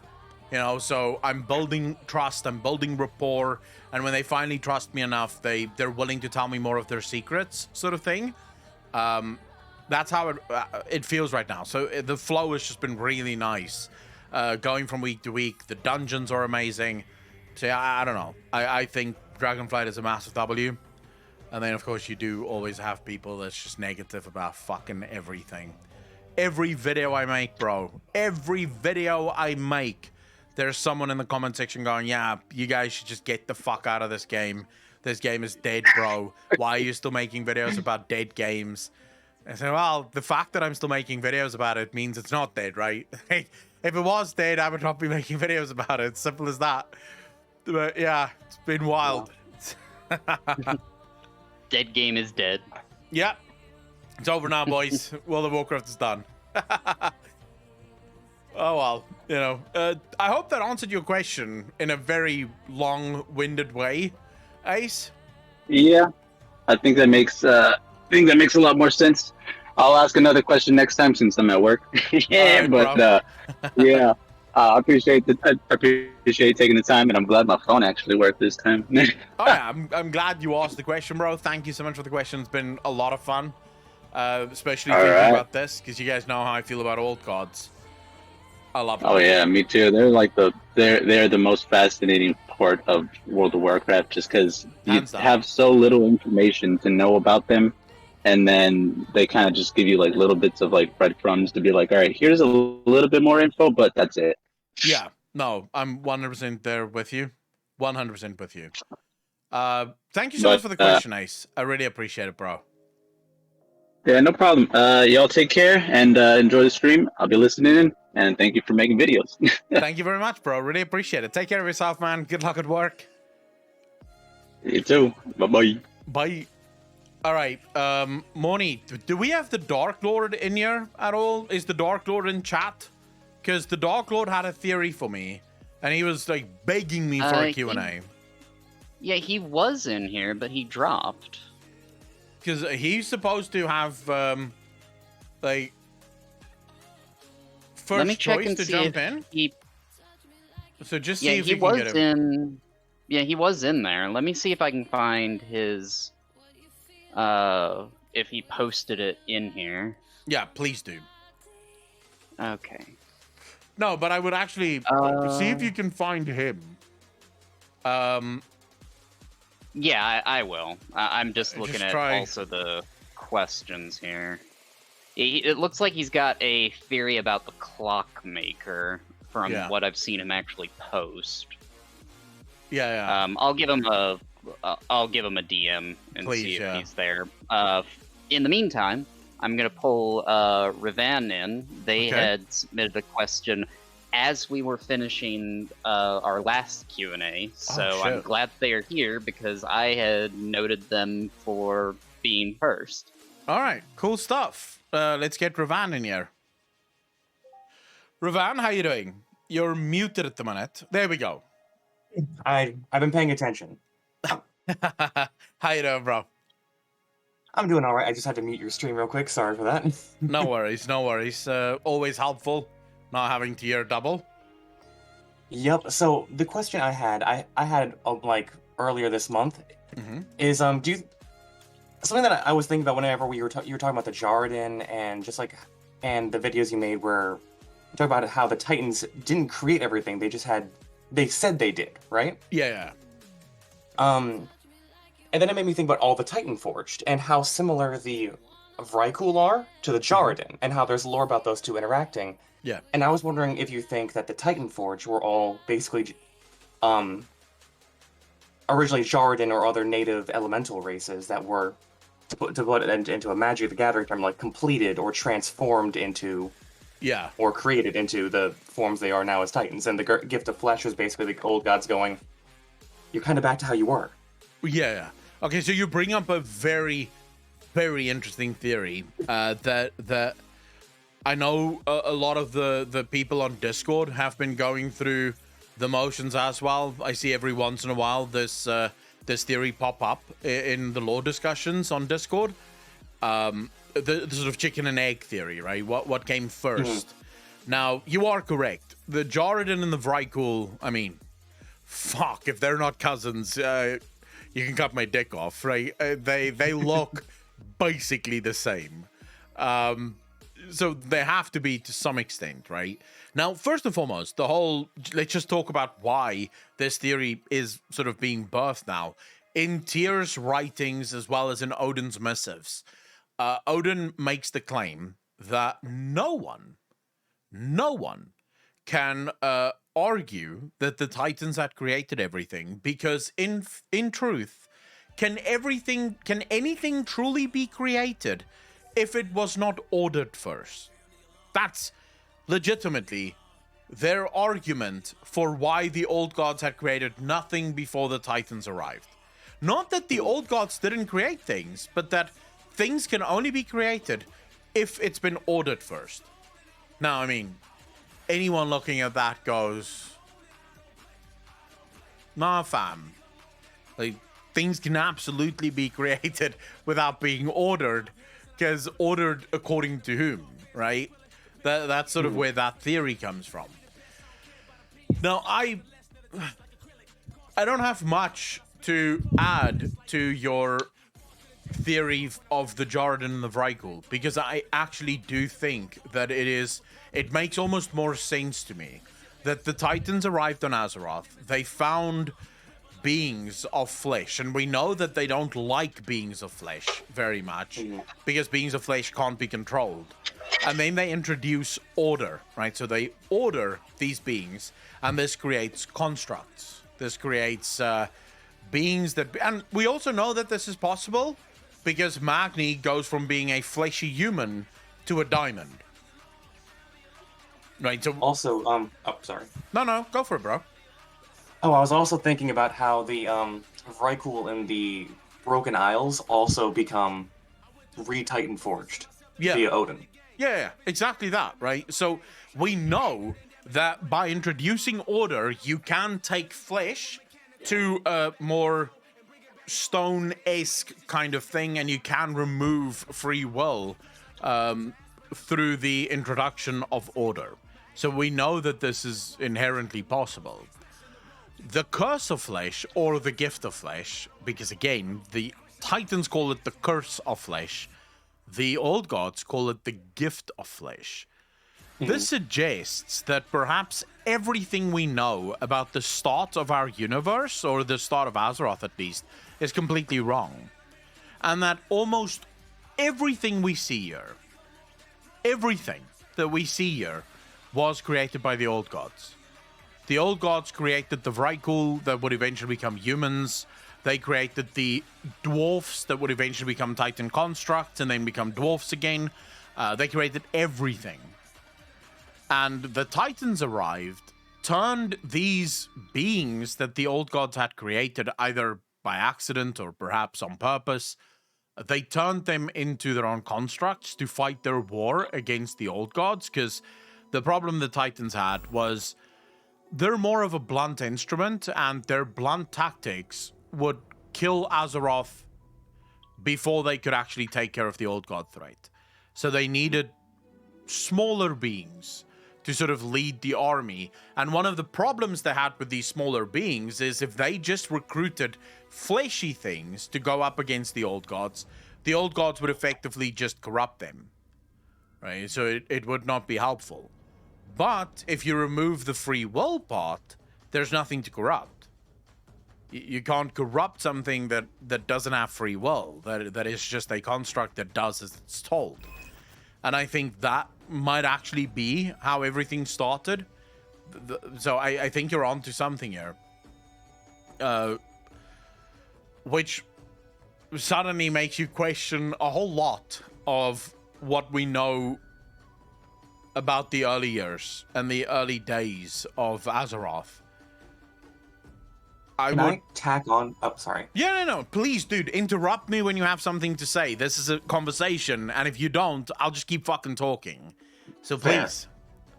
So, something that I was thinking of, especially when we were talking about, like, the fleshy beings can be corrupted. Mm-hmm. It's almost a building off of the original question. Do you think the Keepers are also potentially created by the old gods, and they were similar to the generals of the old gods, and then they were transformed and ordered into the forms they have? Or do you think that they're completely original? Because the Keepers bear remarkable similarities to other ordered creatures, like the Vrykul and so on and so forth. So the Keepers, you bring up now a very, very interesting thing. Tyr sort of throws a bit of a wrench in the works of a theory about the Keepers being natural in their first occurrence, because we have literally forged Tyr's new body. So for the Keepers, because of the immense power of that, because remember, every Keeper effectively acted with the power of the Titans. So Odin, for example, was gifted a hell of a lot of power by Aman'Thul in order to be Odin, right? So I would argue it looked something more like this. They ordered the beings of the and I think I should just I just want to lay this out before I continue. I don't think the old gods created mortal fleshy things because they wanted mortal fleshy things. I think it was literally created by accident. The old gods see 1,000 different truths, and so things would have been incredibly chaotic back then. It would have been, you know, you would have had tentacle beings running around. You would have had beings running around with 5 eyes and 10 eyes, and eyes where the mouth should be, and the mouth is where the ear should be. And, you know, it would have been chaotic, much like when you look at the old gods, they are incredibly chaotic. A lot of what they have doesn't make a lot of sense. But then there would also have been beings that came out as normal, right? So beings that maybe look a lot like the Vrykul, and they sort of started their own civilizations and lived their best lives. And then the Titans arrive, and the Titans are like, wait a second, we need to take care of these old gods. So we're going to co-opt all of these fleshy things that aren't just complete messes, right? And we're going to turn them into stone things, remove their free will. But now we need generals for this army. Now, we're not willing to take the chance to lose our generals to the old gods, and so they will be made from stone in our image from scratch. It also happens to be maybe the reason why we've never actually seen a Titan Keeper gifted with the Curse of Flesh. That makes sense, yeah. The Right. reason why I thought and even brought up the fact that Keepers could have been mortals or the equivalent of an old god general is largely because you almost see something similar happen with the aspects of how the Keepers basically channeled Titan energies and blessed the aspects. So I was just thinking of how it kind of rhymes and could be because the Keepers did that. The Keepers were created by the Titans, and it could have been a similar process. I mean, as I said, the only thing that would sort of destroy that theory is Tyr's recreation. The fact that we see the forge that created the bodies of the Titan Keepers in the first place, we're now using to recreate the body of Tyr. And funnily enough, the blueprint we found is an exact match for the body of Tyr. If you read Dawn of the Aspects, that's Tyr, right? Okay. It's Tyr in every single way, and that blueprint is literally, and I'm sure if we were to go look, we would find a blueprint for Odin, we would find a blueprint for Freya, we would find a blueprint for Loken, for every single one of the Titan Keepers, Raden. We would find those blueprints and we would be able to rebuild them. The question is, where's the soul of these beings, or where is their personality constructs? That we don't know, but the Forge, in my mind, is again sort of stolen technology. So the Titans use the technology from their sort of Zereth realm. So we have Zereth Mortis, we have Zereth Ordus. So they use the technology from Zereth Ordus to create this forge that would basically be able to replicate their Titan Keepers.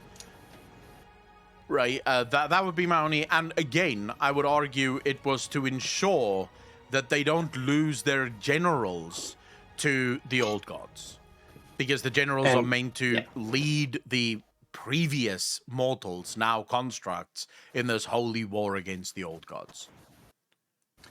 That makes sense. Although, one thing that popped up when you were saying that is we actually have other instances of forges for the Titan Forged. Like, we have the big one in Ulduar.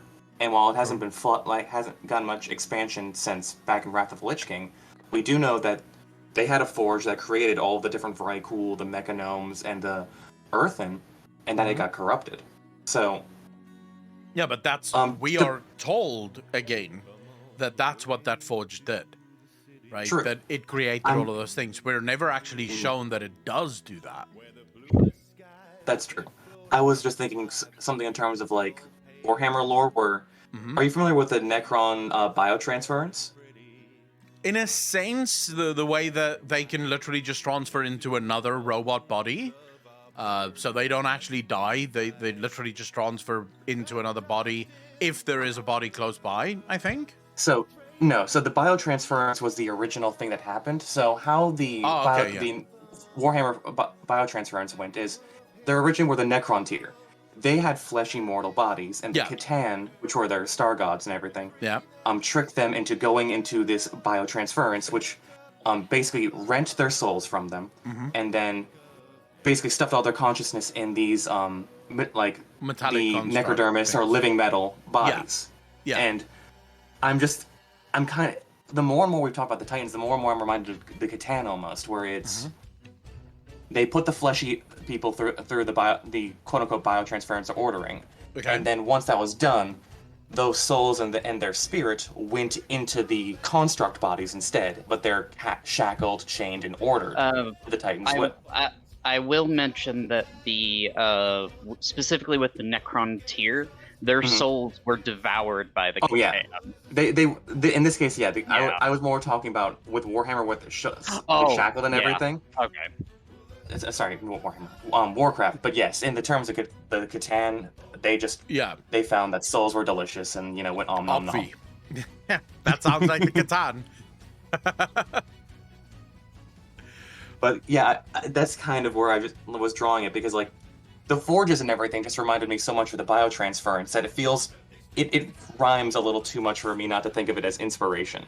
And just the presence of the forges could be the ordering process and does not completely negate the fact that they could have just been forged these new bodies for them.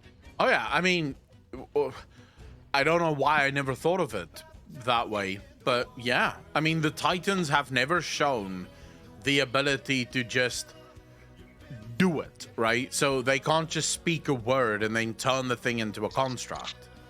But it would make sense. Their use of forges, their use of engines, even the soul engines that they have in ICC or underneath ICC, it makes perfect sense that the Titans would do this.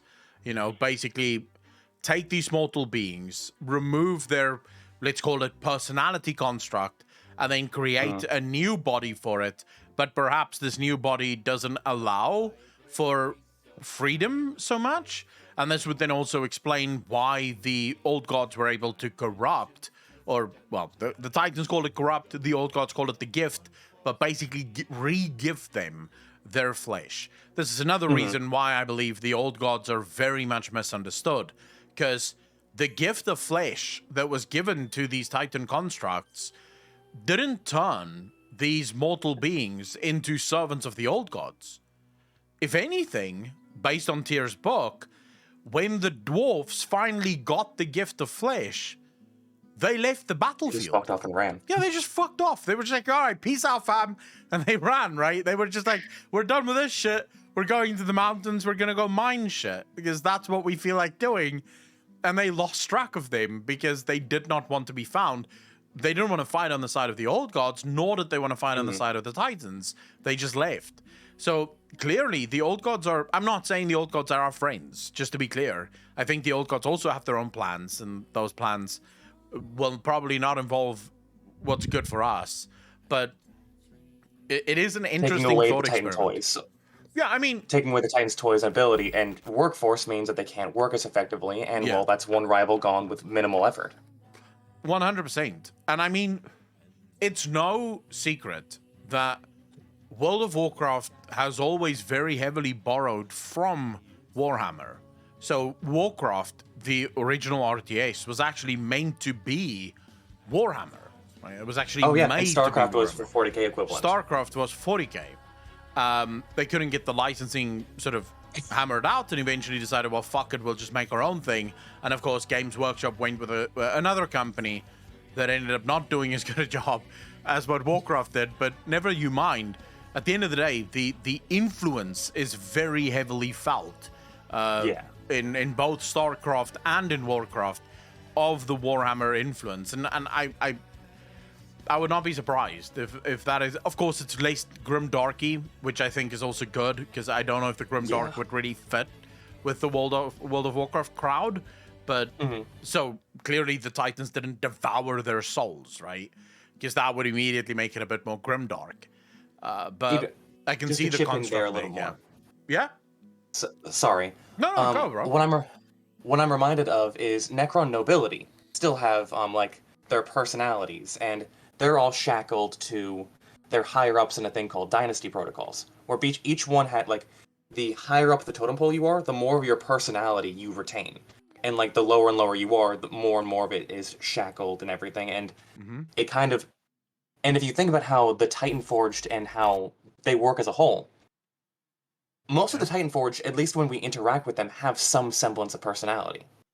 Yeah. So and the higher and higher up the protocol we go, the more and more of their personality we have, just like Necron Dynasty protocols. That's true. And very true, actually. And it would actually explain why once let's say the Curse of Flesh just gets rid of these Dynasty protocols just to keep up with the terminology. That would entirely explain all of the actions of not only the Titan Forged back then, but also give semblances of how like Odin's Titan Forge work, where they still have personalities, they still have their opinions and everything. Yeah. It's just now subservient to a greater power.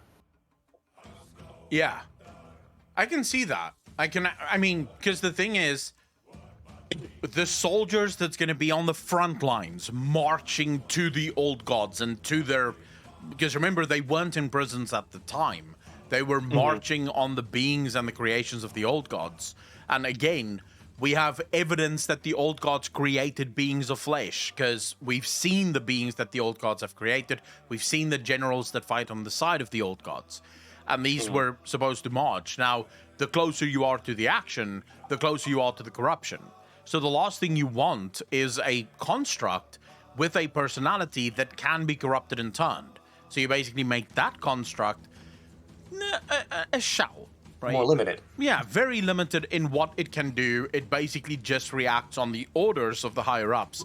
But your higher-ups don't have to have the same limitations placed upon them, because for one thing, we know with Tyr, for example, when Tyr basically turned all of the proto-drakes that would eventually become the dragon aspects, the first time he took on Galakrond, he basically mind-controlled through the device that he had. He bound all of the proto-drakes to him, and he directed their attacks, and they got defeated swiftly by Galakrond. Right? It wasn't until the proto-drakes were given freedom to fight as proto-drakes would that they ultimately managed to defeat Galakrond. And that might be, the Titans may have figured this out long before the Titan Keeper, Tyr, figured this out. In order for generals to be effective, they need to have their own personality types. They need to be able to think for themselves a lot more freely. And this is also why we see someone like Odin going literally off on his own, creating his own heaven, his own hell, right? Completely independent from the natural cycle that is meant to exist, which, at least from what we can tell, the Titans do serve this natural cycle. But Odin has the ability to think for himself and go, nah, fam, I want my own army. I want my own hell. I will not let my people go to the Shadowlands. End of discussion. Yeah. Right? Because that's sort of very far out of left field, but that would support your theory that they kept their personalities, whereas the rest of us, when we return into constructs, do not. Yeah. So I can see that, yeah. Sorry, I didn't even think about the Necron comparison until we started talking, and you're kind of just getting my live, pieces connecting, and it really does line up to a surprising degree, and it would make a fair bit of sense. Bro, it's one of the reasons I love doing the Q&A as much as I do.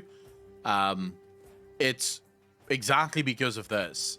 When I plan for a video, I obviously do the research, right? So I go through a lot of pages, I read a lot of the books, I reread a lot of the books, the specific chapters that's required for whatever video or theory I'm making.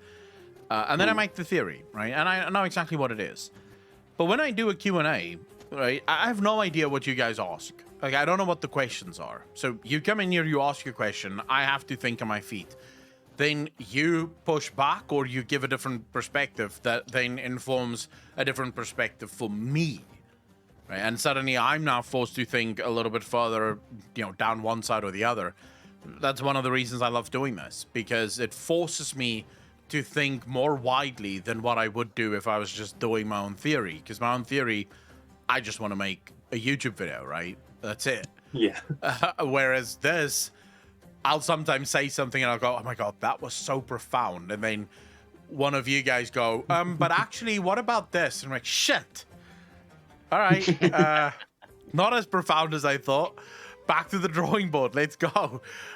So yeah, it's super fun to have these conversations like this.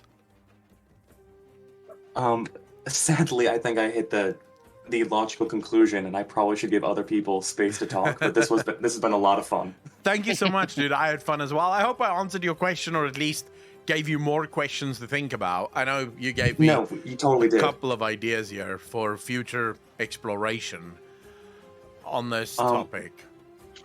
One last thing is that I'm going to be keeping an eye out for is back in BlizzCon, they mentioned that they're going to be revealing the origin of the trolls. Yep. And I'm kind of curious if it'll tie into what we talked about today, and I'm really hopeful that we'll get more light on the subject. But it has to. I just, before that is even announced, may I just say my theory is that the trolls were 100% created by the old gods. That is my theory. That has been my theory since Legion. One of the first 50 videos I made on my channel, I believe, was actually a video where the thumbnail was a giant face of Vol'jin and going, "Old God Servant," I think was the words next to it. And I went through this giant rabbit hole of explaining how the trolls are actually servants created by the old gods. So yeah, if that turns out to be true, I fucking called it. If it doesn't turn out to be true, I'm deleting the stream bot. Don't even worry about it. Plus, it would actually go on to explain both Naga and Void Elves and how elves are surprisingly susceptible to Void specifically. Yeah. I mean, to be fair, that is a common trope in most fantasy, that elves are very self-indulgent or very susceptible to corruption. But I will say that you have a point with the Naga and the Void Elves. Like, usually we only get like one kind of knockoff for any kind of Void-related being. And elves, we're getting a surprise. We get two, and well, they're elves. We have a billion of them. But it kind of makes sense because it will not make sense, but. Sorry for like go for But like elves almost remind me of like the proto drakes and how they're able to absorb everything, but but with Void they fall way faster to that than any other magic. Like Arcane, sure, but like it's weird that it happened twice. Is kind of the thing I'm going at, and I'll probably have to think about this later. No, I mean the easiest way to explain that would just be they're magical creatures, and as magical creatures, obviously magic is going to have a more profound thing on them. The more, I think, correct way to explain it would be the fact that perhaps their origin is the reason why, because the same can be said for the Protodrakes. Protodrakes, also a very natural occurrence on Azeroth, also seem to have this incredible ability for absorption of magical forms. So it really doesn't matter which magical source it is. If you keep a Protodrake close enough to that magical source for long enough, it will absorb that magic and it will be able to use that magic. That's why you see different Protodrakes with different types of magical sources. You saw Foul Drakes, right? And Foul is not a natural occurring element on Azeroth. And yet those drakes could use Foul because they had a close proximity to the Foul for long enough and they absorbed it. So it could be that natural creatures on Azeroth just had this ability to absorb, and not for nothing, but the Void very much is... what's that? There's an ancient saying. if you stare too long into the abyss stares back. No. It's like a very ancient, it's like a Chinese proverb or something like that, where you can't fill a cup that's already full, kind of thing, right? Okay. It basically just means that those who already think they know everything can't be taught anything. But the void is empty, so it would sort of mean that anything that you put close to it, it will absorb, and it can just take upon itself. And therefore, creatures that's been created by the void maybe works in very much the same way. I can see that. That goes on to Azeroth is a void-aligned being almost. If like all the naturally occurring species on Azeroth kind of have that property, and we go along with that. Yeah, I think so too. I can't really add more to that because, well, we'll have to wait for Blizzard to add more to that. Right, to give us a little bit more insight. But right now, I think I'm well in agreement with your theory. All right. Well, I already said I should back out soon. Thank you so much for the blast. Thank you so much for the question, man. Really appreciate that. Take care of yourself, fam. You too, man. Bye-bye. Peace out, bro. Can I just quickly take some time to say PCBCB with a tier 1 sub, dude. Really appreciate that. Welcome to the most degenerate channel on Twitch. Thank you. And also for the first time, chat. I can't remember what you said. Much love for both the WoW and 40k lore reactions, but especially 40k. Dive deeper into Imperial Fest and Rogel Dawn soon, please. PCBCB, I promise I will try. Then, of course, to Adrite and Longjaws. Thank you so much for the follow. Really appreciate that. Welcome to the channel. Thank you. And the Green Lion, you bastard. 3 months. Part of the DJ Nation. Appreciate you, fam. Thank you. And Rurikon, how you doing, bastard? Thank you so much, bro. I know I'm magical. I'm an absolute treasure of a man, aren't I? All right, Moni, who is next? Up next, we've got first time. They just joined the Discord during the Q&A and submitted their question. It's Nombat. Oh shit, Nombot. Or Nombot, sorry. Nombot, how you doing? Nombot, can you hear us? You're muted. The channel's set to push to talk, just so you know. Yeah. Gonna have to have the push to talk, otherwise people might come in here and just have like people screaming in the background, maybe sex noises, and no one wants that. Well, some people want that, but not on Twitch. Nombot, can you hear us? Well, why don't I go ahead and ask their question, and we can discuss it. And if they do figure that out, they can, come back in or add to it while we're discussing it. All right. I just would like to promote some of the newbies that just joined. Oh yeah, absolutely. New people, beware. Discord can be a dangerous fucking place, but I did warn you.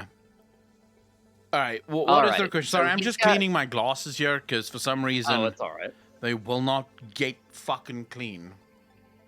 He's got a couple ideas. The first one that he actually types out for us is that he's wondering if the old gods are perhaps titans that spent too much time around Azeroth and were corrupted by her. And then the little bit that we'll probably have to wait for them to come back is that they also have an idea about who Elune is. And that they don't really have a question about it, but they'd love to discuss it. And it looks like they're here. Number? Yeah, I think I'm here. Am I? Yeah, we can hear you, bro. We can hear you. Okay. I was before you go, Discord and me. Yeah, Discord can sometimes be full of shit. Let me just quickly. I just want to turn you up, and then also just yeah, because you're a bit quiet on my end. Can you quickly do just a testing 1 2? Just 1 2 1 2 1 2. Yeah, I think that's perfect. All right, Nombot, what is your question, fam? So, I actually do have a small question. Do you think that beings like the Titans could supposes something else, such as like, like Zeus would pretend to be a horse to get it on with another horse. Okay. Not literally that, but Yeah. No, I know what you mean.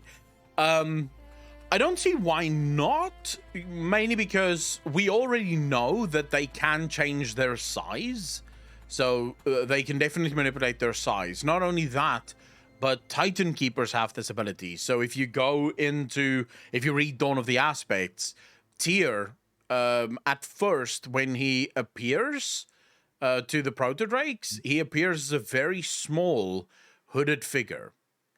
They do get the sense, though, that he is much larger and much more powerful than he gives off, but it isn't until much later that he finally reveals his true form. So there's every reason to believe that they can disguise themselves, since disguises would literally just be a magical element, right? You can use magic to disguise yourself, and they are creatures of arcane, so they should have the ability to do so. We also know that Sargeras, when Sargeras appeared to the Eridar, he appeared to the Eridar not as Sargeras, but rather as a being of light. And he convinced Kil'jaeden and what's his name now? Oh my god, the Archimonde. dude Archimonde, thank you. He tried to convince Velen. Archimonde and Kil'jaeden ultimately succeeded in convincing Kil'jaeden and Archimonde to follow him, but he did not appear as a being of foul or even as a Titan, but rather appeared as a being of the light. So there's every reason to believe that they have this ability. so with that being said, I kind of think that Elune might be an old god, which plays into the other part of what I was saying, that I think the Titans, I'm sorry, the old gods were actually Titans that spent too much time on Azeroth. And kind of, I don't like hang on. using the word. How big of a Okay. tin hat am I going to need? This is starting to get serious. Probably pretty big. I mean, admittedly, this is probably just headcanon, but so I feel like they don't want us to know about the old gods. They want us to know as little as possible. Yeah. And in my head, I'm like, well, the only reason I would want to cover that up is if I did it.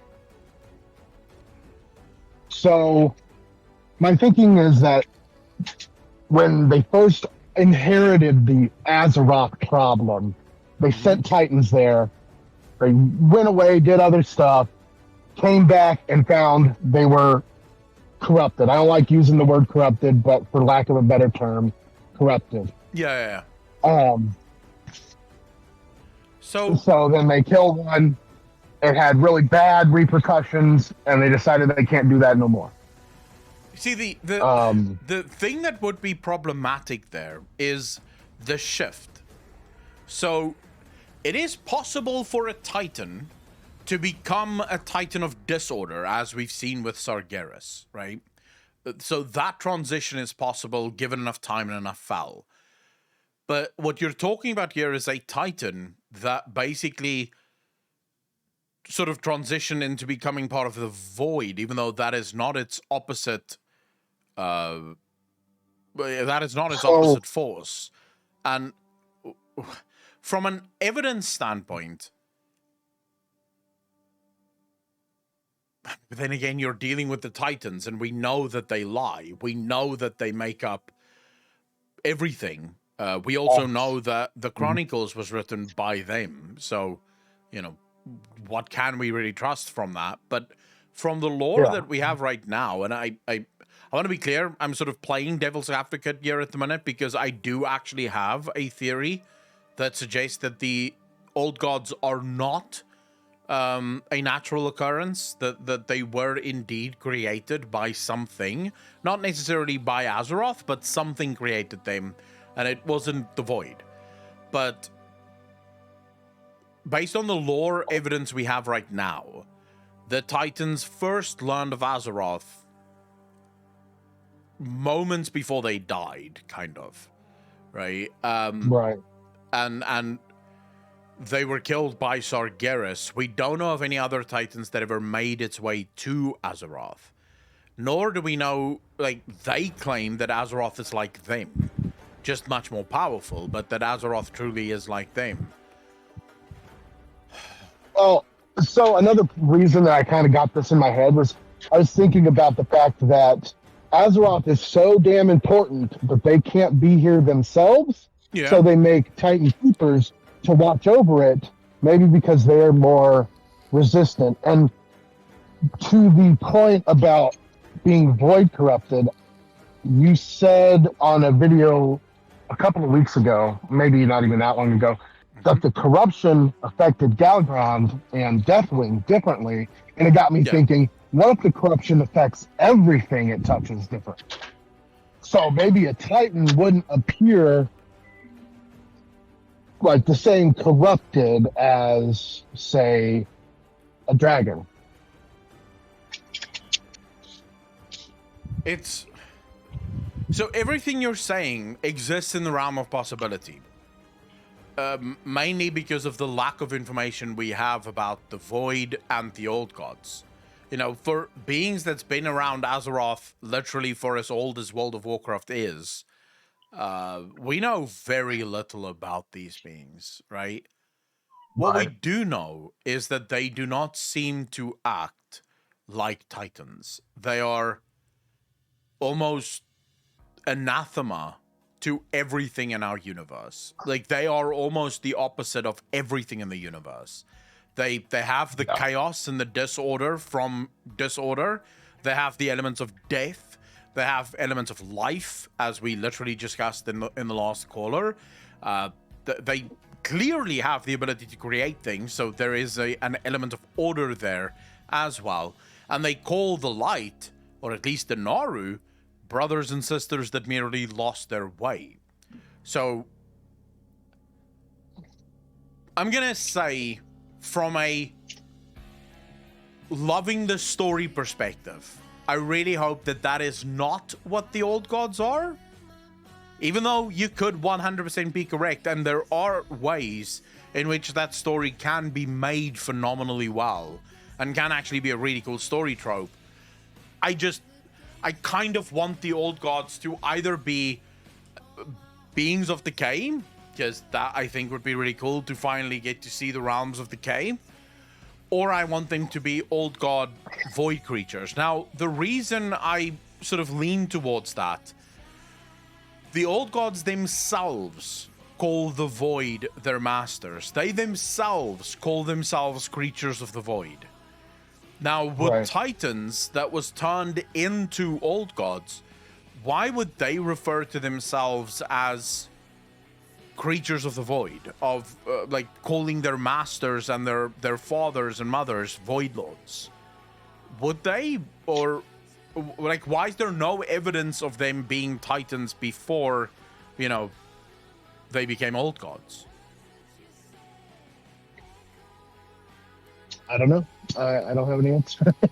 Like I said, it's just I watch your video and I pause it. I'm like, this is okay, and just some thoughts rattling around in my head. But in saying that might be why they keep the heretics out, because the heretics may have been the ones to find out that the Old Gods were in fact Titans first. I don't know. I genuinely don't know how else to answer that, because at this point, anything is possible with the Void, because we do really know so little about what the Void actually is or where it actually fits. I'm very interested about this Elune theory, though. Okay, so my Elune theory kind of hinges on the Old Gods Titan thing. Okay. Because, so we know Xal'atath says she's the, what does she say? Oh my god, I'm blanking. Sorry, say again. Maybe I can help out. Elune is an upstart goddess. Yes. So what if her dislike for Elune is her not playing by the same rules as the other Old Gods? She's actually pretending to be something she's not in order to gain influence and followers. I mean, we know that everything other than the night elves that Elun's touched, Mhm. they basically hate her guts. Yeah. So the thing with the upstart goddess that we just have to. So upstart goddess means two things. It's one of those frustrating things in World of Warcraft where one half of the player base goes with one meaning, another half of the player base goes with another, and whatever theory you comes up with, you piss off one group of the player base. Because upstart goddess can mean new, as in upstart, as in, you know, a new thing that's just become or just begun.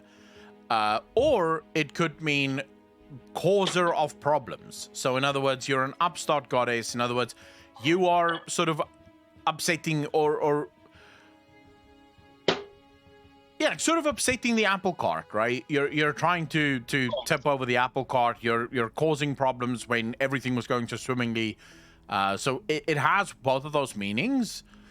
So I'm assuming you're going then for the new goddess rather than just the goddess that's causing trouble within the universe and sort of destroying their plans, so to speak. Well, so in my head, right, like her being an old god and locked away would explain why we've never seen her. It would explain a lot of the mystery behind her because the fifth old god didn't exist until, well, it existed and then it went away and then it came back. Yeah. But it doesn't explain the Winter Queen connection. But if she was a Titan at one point, it would explain the Winter Queen connection. Well, so it would also not explain why the Titans don't speak of Elune prior to arriving on Azeroth. So the Titans never mention meeting Elune. They only mention working with Elune. But their meeting with Elune is completely brushed over. So they claim that Freya and Elune, or Freya with the help of Elune, created the Emerald Dream. And that Elune helped them with a lot of the orderings of Azeroth. But they never tell us the story about meeting Elune. Nor do they claim that Elune is like them. Claim that they did make for Azeroth. Right? So they did say that Azeroth is like them. Sorry, yeah? But is that coming from the Titans or is that coming from Freya or the Night Elves? No. That comes from the Titans. That's in the Chronicles. Which again, the Book of Lies. Giant question marks, right? All around. Question marks all the way down. So the easiest answer is that Elune is, if not a Titan Keeper, then an Eternal One. Because not only does the Winter Queen call Elune sister, the Primus calls Elune the counterpart of the Winter Queen. Now, if the Winter Queen is the one that watches over death, but not really death, more watches over the winter season of beings of life, then Elune is the one that watches over the summer season of life. Right? And they're two sides of the same coin, as it were. Which would then make Elune perhaps, just based on that one fact, so not taking into account any of the other things that we know about Elune, just taking that one element, it could mean that Elune is the counterpart of the Winter Queen from the elements of life, so from the cosmic realms of life. That's where Elune was born, and Elune is the counterpart of the Winter Queen insofar as Elune is to the Winter Queen and to life what the Winter Queen is to death and to Elune. As much fucking sense as that makes. I don't like that. It makes... Sorry, yeah? I was going to say, it makes about as much sense as it does that the Titans, beings of arcane and order, have somebody who is attached to life itself with Freya. Yeah, but again, this is sort of... I mean, Freya has never fit with the Titans, if I'm honest with you. Like No, she Freya's whole hasn't. shtick doesn't make sense in the Titan pantheon. But let's not go down that fucking rabbit hole. Yeah. Let's leave Freya out of this for now. I'll say the one thing that bothers me about Elune is the fact that she is considered to be the moon. Which the moon is inherently darkness. The only way the moon shines is by reflecting light. It is not a creature of light or a being or a thing of light. It's simply a thing that can reflect light, but in its own right, it is dark. It has no ability to shine whatsoever. Elune, when she blesses her followers, they become night warriors. And the night warrior loses their own mind. For what purpose? For what reason? Why is her vengeance all-consuming? Elune does not fit in World of Warcraft, as far as I'm concerned. Like, I don't see how she fits with life. I don't see how she fits with death, because none of her powers seem to be inherently death-oriented. Moon is... It's not light, but it's also not darkness. It's not entirely anything. It's a refraction of something, right? It reflects something. So it's not really a counterpart of light. And it's definitely not part of void. So, yeah. What Elune is, I'm sad to say, I have no real answers. The one thing I can say to people going, oh, you know, but the fact that the Winter Queen calls her sister, and the fact that the Primus calls her the counterpart of the Winter Queen, clearly means she comes from the Shadowlands. To that I will say, if you were just born, right, you just came out of Zereth Mortis, and you see a being there that looks very similar to you, and this being goes, I'm your sister, how would you have any idea of knowing whether or not this being is telling the truth? There would be no way to know. You just take this being's word at face value, because the being is saying that it's your sister, then maybe it's your sister, you know?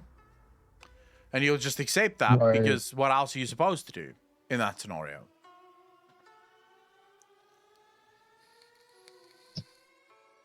Ask Yeah, for a I birth certificate. don't know. Just It's difficult. stuff rattling around in the head, you know. It's very difficult to answer questions about Elune, because I genuinely believe that Elune is... If the old gods are frustrating because of how little information we have about this, Elune is frustrating times 10. Because it's a creature or a being or a thing that's been a part of World of Warcraft since the inception of World of Warcraft, and yet in all the years of World of Warcraft, the only information we've gotten about Elune is she's the sister of the Winter Queen, maybe, and her vengeance is all-consuming, and she creates night warriors. And that she can circumvent the natural flow and cycle of things. Because dragons aren't meant to go to Ardenweald. But she was able to take Ysera and put Ysera in Ardenweald. That's it. That's literally all we know about Elune. There's no other information. There's no origin story. There's not even storylines that really involve the inner workings or the goings on of Elune. So she is very frustrating to me as a speculator. Very frustrating to me. I mean, I will Yeah. say this. Chris Metzen... Oh, sorry. Numbot?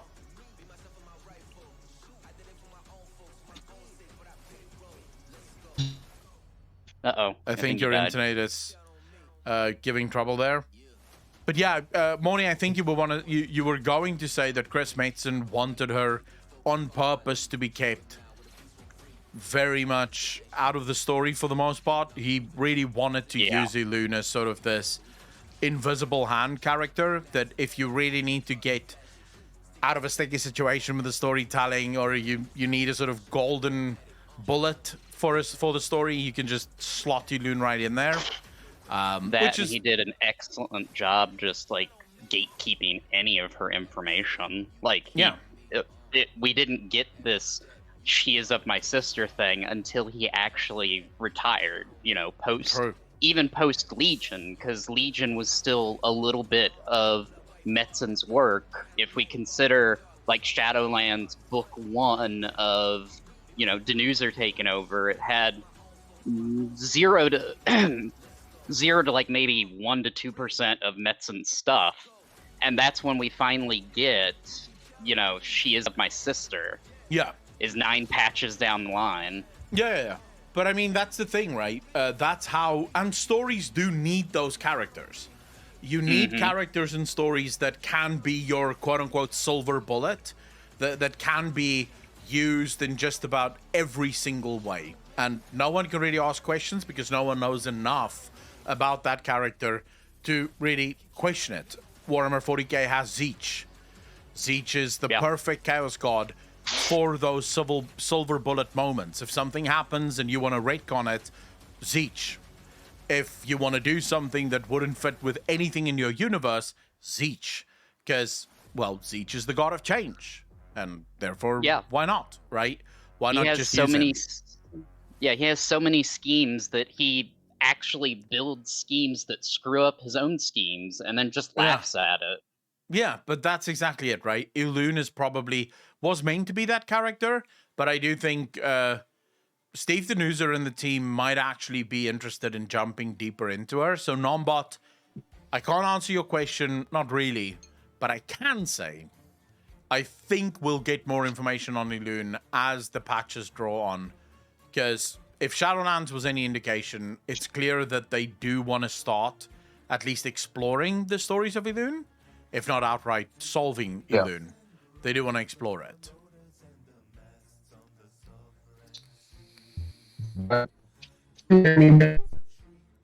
Nah, you're cutting up bad. Yeah, I think the internet, I don't know if we can change the location of the stream. It's probably me. If you can understand me, I could go on for days with different ideas. But I'll let you guys get back to it. Stop wasting your time with unanswerable questions. Nah, it's cool, bro. Thank you so much for the question, man. Really appreciate it. And it's never a waste of time to talk about World of Warcraft, bro. Y'all are great. Y'all are great. I love everything y'all do. So thank you for letting me come on here and speak. Thank you very much for the question, bro. Take care of yourself, man, and have a lovely weekend. All right. All right. You too, man. Peace out, bro. Bye. All right. Moni, I think we have time for one more question. I see Hector Howell is still in here. Yep, pulling them up now. Whoop, so I pulled them way too up. 1 second. Yeah, maybe a little. This is down. a well-oiled machine, guys. Yep. Hector Howell, how you doing, fam? Well enough, as much as one can be when they're being bludgeoned by Teros's rock fists and mythic progression. Oh, that sounds fun. It's fun. How you guys doing, Akalon Money? I can't complain, bro. As always, I was asked today, actually. I went to the biltong shop, or the jerky shop, whichever makes more sense. But I went to the biltong shop, and the lady there asked me if I'm working hard. And I was like, compared to who? Like, people that have normal jobs? Probably not, right? Because people that have normal jobs actually have jobs that suck. Whereas, yeah, I work about 16 hours a day, but all of that is stuff that I like. Like, part of my job is to read books about World of Warcraft and Warhammer 40k. God, the sacrifices I make. The horror. Yeah, like it's not too bad, it's all good at the end of the day. So I'm pretty happy with everything. How you doing, bro? Good. Shall we get into things then? Please. Alrighty, so let's pick up where we left off last time on Dragonflight predictions. Okay. And hopefully we'll have some time to play a what-if game. Okay. So, last Q&A stream, I asked you to give me your predictions for a number of topics. By the end of Dragonflight, who will be the 5 dragon aspects, who will be a traitor, and who will be a death. And as I have it logged here, your answers to that were, for the aspects, Alexstrasza, Nosdormu, Kalagos, Marithra, and then I believe you said Rathian initially, but might have switched that to Abyssian. Yeah, nowadays I think Abyssian makes more sense, especially after 10.07 and everything with Abyssian. I think he makes more sense. Indeed. And then you'd marked Sibelian as a traitor and Murozond as our death of sorts. Yes. So let me give you what I've got here. Okay. And we got some differing points here, and it should be interesting to discuss. Okay. So first off, easy ones. I can't see them changing the red dragon aspect on us. Alexstrasza seems like a pretty easy lock. Oh yeah, she's the queen of dragons. There's no way they're removing her. Plus, the outrage from player base would be surreal. I feel like people are just very in love with her. Likewise, Kalagos seems strong of a character and new enough in the role of blue aspect. Don't see that change. Yeah, and also very underutilized, right? Up until this moment in time, Kalagos have really not played enough of a role to really be played out, as it were. So yeah, I can agree. Would probably. And I really appreciate the work of the new Kalagos voice actor in Dragonflight. Oh yeah, I mean, I would like to reiterate what I said in the beginning of the stream. If nothing else, and even though I think that everything in Dragonflight has just been spectacular, but if nothing else, the cinematics and the voice acting in this expansion is off the fucking charts. It's just phenomenal. How much voice acting there is, first and foremost, and just how the voice acting really serves to immerse you in the world. It's been fantastic. Yeah.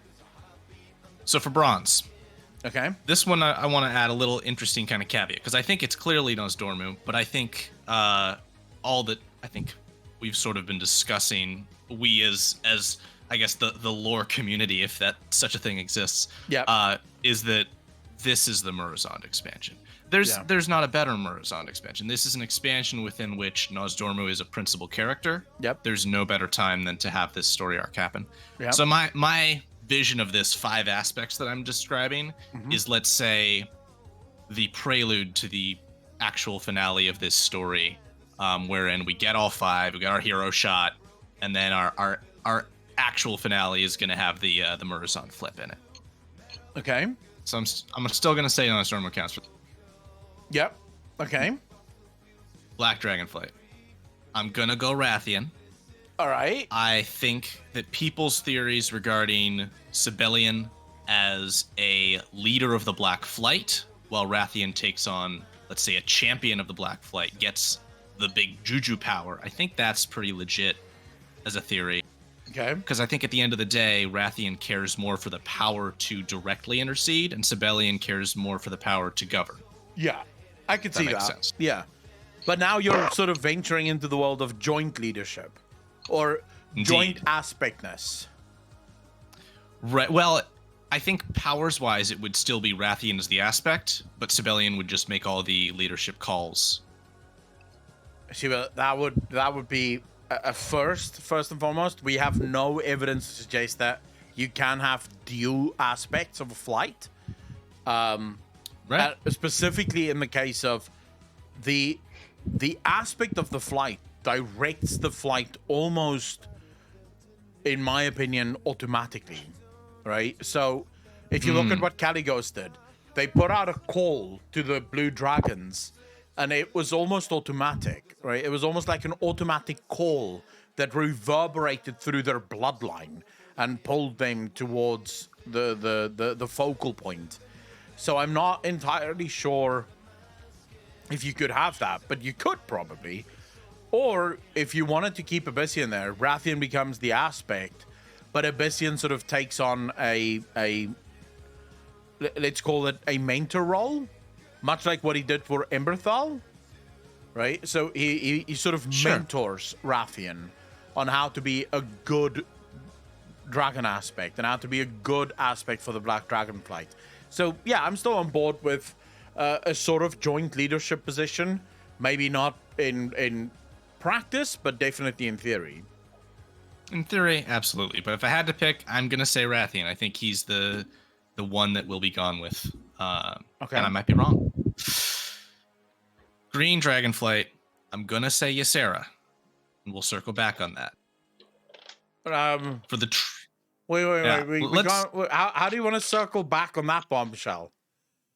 Like, Yeah. like, Ysera. Bear with me here. Bear with me. All right, fine. Okay, let's go. Trader, our trader, I really liked what you said during your initial reaction to our Forbidden Reach cinematic, Veranoth. Yep. And I was sort of thinking this when I was looking at her design being more humanoid, thinking at the least she's probably got more, call it sympathy, empathy for the mortal races if she's willing to take on such a design. Yeah. Or it could just be, hey, this looks cool. Yeah. And that's because I'm going to call our death as Marithra. Look at that. How? Why? All right, so a couple reasons. And this I think fairly clearly slots Ysera into the green aspect position. Yeah, obviously. If there is no Marithra, Ysera would have to, because I don't think there's any other green dragon that could go for that.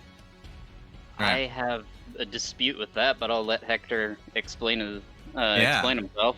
Yeah. So first of all, we've got the fact that a lot of narrative work has been done to bring Ysera back into the story. Yep. And she has, as far as it stands right now, no role to play. Now we could explore that. Oh, what's Ysera do when she's got nothing to do? Does she live on a farm? Does she go fight monsters? What's her shtick?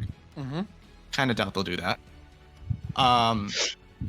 Additionally, there was so many eggs placed in the basket during that quest line of Marithra, you are now going to be the dreamer. You are going to be the aspect. It's all on your shoulders. Yeah. And the last one here I'm going to say is a little bit of a cheat, and, give us 2 patches, this might change. But to me, it seems like a little bit of a suspicious lack of development resource investment that she's still walking around in a low polygon count robe from Wrath of the Lich King. Okay. Feels like if they were going to have this character take on such a role, she would have gotten the big remodel, not Ysera. So that's more of a production kind of perspective theory on this. Oh, goodness, sorry. And I'll admit this is, bless you. I'll admit this is a far out prediction. But It's. I I mean, put it out there. So- I'd like to. yeah. Go for it, Morning. Go. Yeah. let's hear it. Okay, sorry, I don't mean to poke holes, but I'd like to start Do it. poking some holes. So, from a visage standpoint, yes, she is fairly low res in comparison to Alexstrasza, Caligos, Ysera, etc. Her dragon form, though, is the new standard dragon that they updated for Dragonflight. So again, you could also make parallels that from a design standpoint, they kept her visage form like a copy paste, and then they're like, okay, we need to make her dragon form be this new dragon we just put together. But I would like to point out a couple things that happened during the revival quest for Ysera. She, upon entering the Emerald Dream, notices it feels different to her. The entire time she's talking about how this doesn't seem the same. This is different to her. And when she gets out of the dream and into the grove that protects the portal, she even discusses with her daughter as they have her get ready to touch the orb to become the new dreamer that she can't anymore. She is no longer connected in that fashion that would allow her to be an aspect. And I would point out that effectively her pact that was made with the Winter Queen that brought her back, as well as, you know, rebirthed her as from a soul pod, makes her of the dream and of Ardenweld. But now can I just poke Yeah, a go few ahead. holes in the holes that you just poked, please? Yeah. Because so here's the problem that I have with that line, that Ysera no longer feels her connection to the dream. The dream was created by Freya and Elune. Elune is said to be the sister of the Winter Queen, or the counterpart of the Winter Queen. There should be no reason why the touch of the Winter Queen should in any way, shape, or form prohibit Ysera from accessing or connecting to the dream, especially considering the fact that we know, thanks to the Nathrazim's invasion diary, that there is a back door into the Shadowlands through the Emerald Dream, meaning the Emerald Dream and the Shadow and Ardenweald is connected in some way to one another. So I did take issue with the fact that suddenly, because she was touched by the Winter Queen, she can no longer connect to the dream. When the two places are fucking connected to each other. So if they are connected, how the hell can she not be connected to it? No, I totally agree. That is a big, not necessarily a plot hole, but that is a big kind of foreshadowing sort of what do you mean you can't be part of the dream? The Winter Queen, upon, you know, sorry, I just have to say, this is why I love Malfurion away. Can I just say this is why I love Twitch chat. We're talking about this, and as soon as you say that, Ordo goes like a virgin touched for the very first time. Never change, Twitch chat. Never fucking change. But upon, you know, Malfurion taking Ysera's place, the Winter Queen mentions that the cycle has been restored. Yeah. And, you know, we talked about that in my my question about, you know, Ysera and that quest line on the previous Q&A. Mhm. Like, how does obviously Ardenweld and the Emerald Dream have a connection? The cycle got restored by, you know, allowing the loophole that let Ysera come through. Yeah. So why is she suddenly hesitant to take up being the aspect again? There should be no reason that she can't do that. I mean, hell, I would say now being like being blessed by the Winter Queen, by being part of Ardenweld and the Emerald Dream, she has more of a claim to being the Green Dragon aspect than ever before. Yeah, I would not argue with that. So you're coming around to my way of seeing things. Yeah, you sort of argued yourself from I an know. opposition perspective into, okay, I support Hector Hal 100%. I never said I was going to change anybody's mind. I was just poking. I was just pulling at strings until it. It led you way back to. I Yeah. agree. Well, Aklon, you played the reverse Uno card. True. Well, I think so. If we were to go off of your Marithra is the one that dies, this leaves the Green Dragonflight in a pickle, because there is quite literally no one else that can become the aspect. No one's been prepared for this. Marithra is the only one that at least in some way has been prepared her entire life to take up the mantle of Green Dragon. And also from a storytelling perspective, Zuval was one of the most hated characters in World of Warcraft because he had no backstory, No one knew who Ali was, and suddenly we were all told we need to care about this character as if our lives depended on it. You can't come out of left field and just drop a green aspect, right, out of nowhere and go, oh, by the way, since Marithra is dead now, here's, fucking Turtleneck. And Turtleneck is the new aspect, because Turtleneck was actually always going to be, because he's the cousin of Marithra, but he was always stronger than Marithra, and Turtleneck Greenfang is now the new fucking aspect. And I say, well, how is Turtleneck Greenfang? We have no idea who the fuck this is. I don't know, but if there's anybody in Twitch that is pretty good with drawing, I want a fucking Turtleneck Greenfang pick in Discord. Yeah, we can probably go for that, right?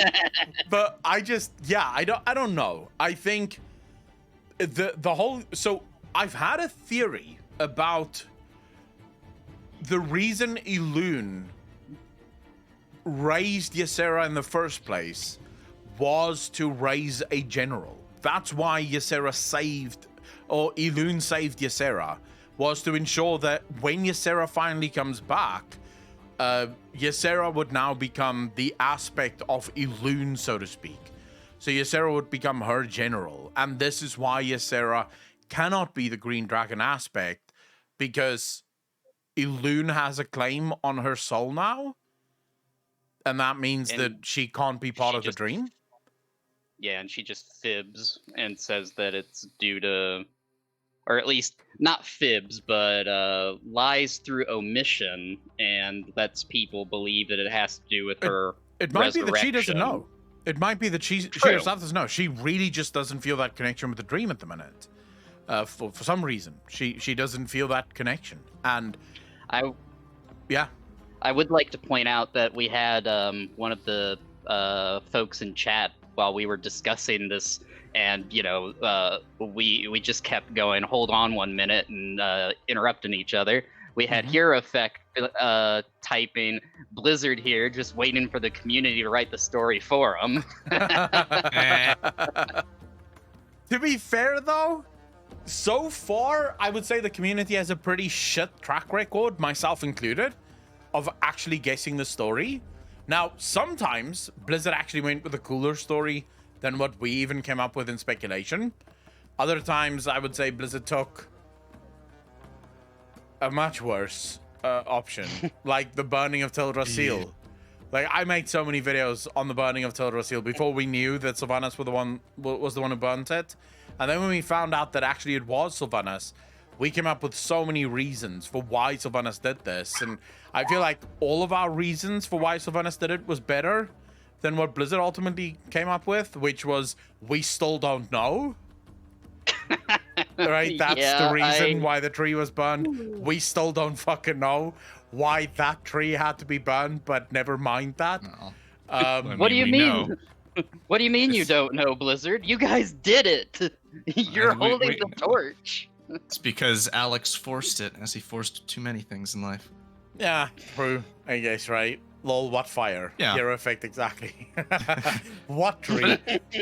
Anyway, in general, I'd say my big theory here, which is pretty clear at this point, the Marithra death and Ysera taking the mantle, it's not perfect. You can poke some holes in it. Yeah. But I remember hearing you early on in the expansion, Akalon, saying you think that we're due for a big death. And I kind of agree. And I wouldn't just say that that's Murozond. And I would say that something like this, let's say a Ridicron comes in and strikes a killing blow, would do a lot to empower him as a figure of villainy. And I was thinking about this earlier in the sense of when you have a villain, let's say Gul'dan, who kills off a loved character like Varian, that character's echo sort of gets attached to that villain, where whenever you look at that villain, you sort of feel that vengeance of like, I don't have this character because you took them from me. So if anything is going to further empower Iridikron to be our next sort of loved big bad, I think killing off a protagonistic character would do that well. And I frankly can't think of too many other great candidates besides Marithra, unfortunately for her. In this instance, though, I would say, is Marithra a large enough character to kill? think she's just the size, frankly. Because I think people care about Ysera, and I think people will feel the loss through Ysera. See, the thing is, I don't think so. I know because- that people would probably riot again if Ysera died for a second time. Yeah, After all, Ysera, all the effort we go through. Ysera will not die again. I don't think Marithra is a large enough character, but to your point, that is true. A villain is only as strong as the villainy that they sow. Just causing a lot of chaos and saying mean things is not enough to. A villain does not make, right? You have to take lives. Arthas was hated for a number of reasons, but the main one was a cinematic of a king that no one knew, and yet everyone cared about. His own father.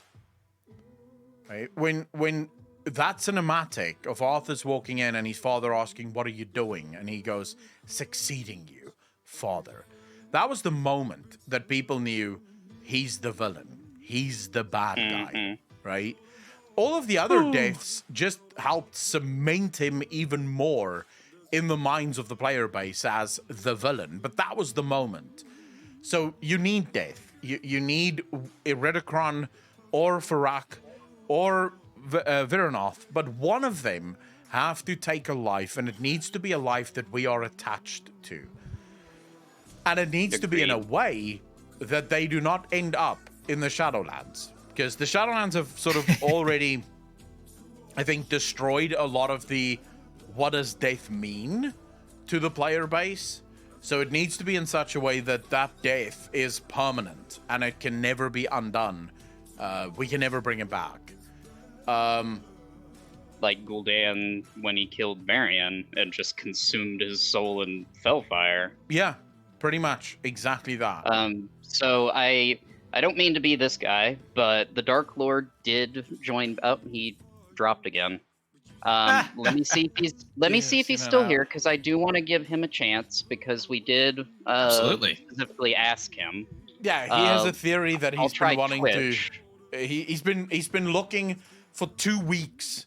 He wanted a Q&A because he has a theory that he wants to drop on us, and yeah, I feel kind of bad for him because I did actually promise him.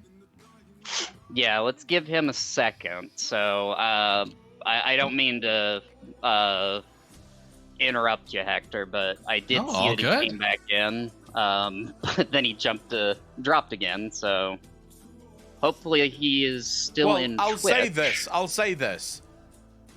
If the Dark Lord doesn't come back within the next 30 seconds or so, because we do have to do the Patreon podcast. True. It's already getting late, but if he doesn't, I will take his question literally whenever he's in Discord, whenever he's in chat again. Because I don't give a fuck, right? I can chat with viewers even when we're just doing a normal stream. So I can do it Monday or Tuesday or whenever. I can just get Dark Lord in and we can have a discussion about his theory. So it's not the end of the world if he doesn't get it today, for whatever reason. Yeah, I just wanted to give him a chance since he popped in. Collie C asks a question. Hector, I would like you and Moni to respond to this as well. Who is our current best beloved character? Ooh.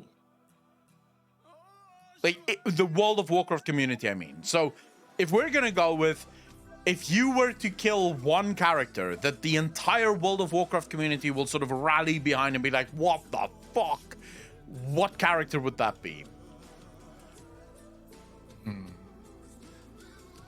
Got one.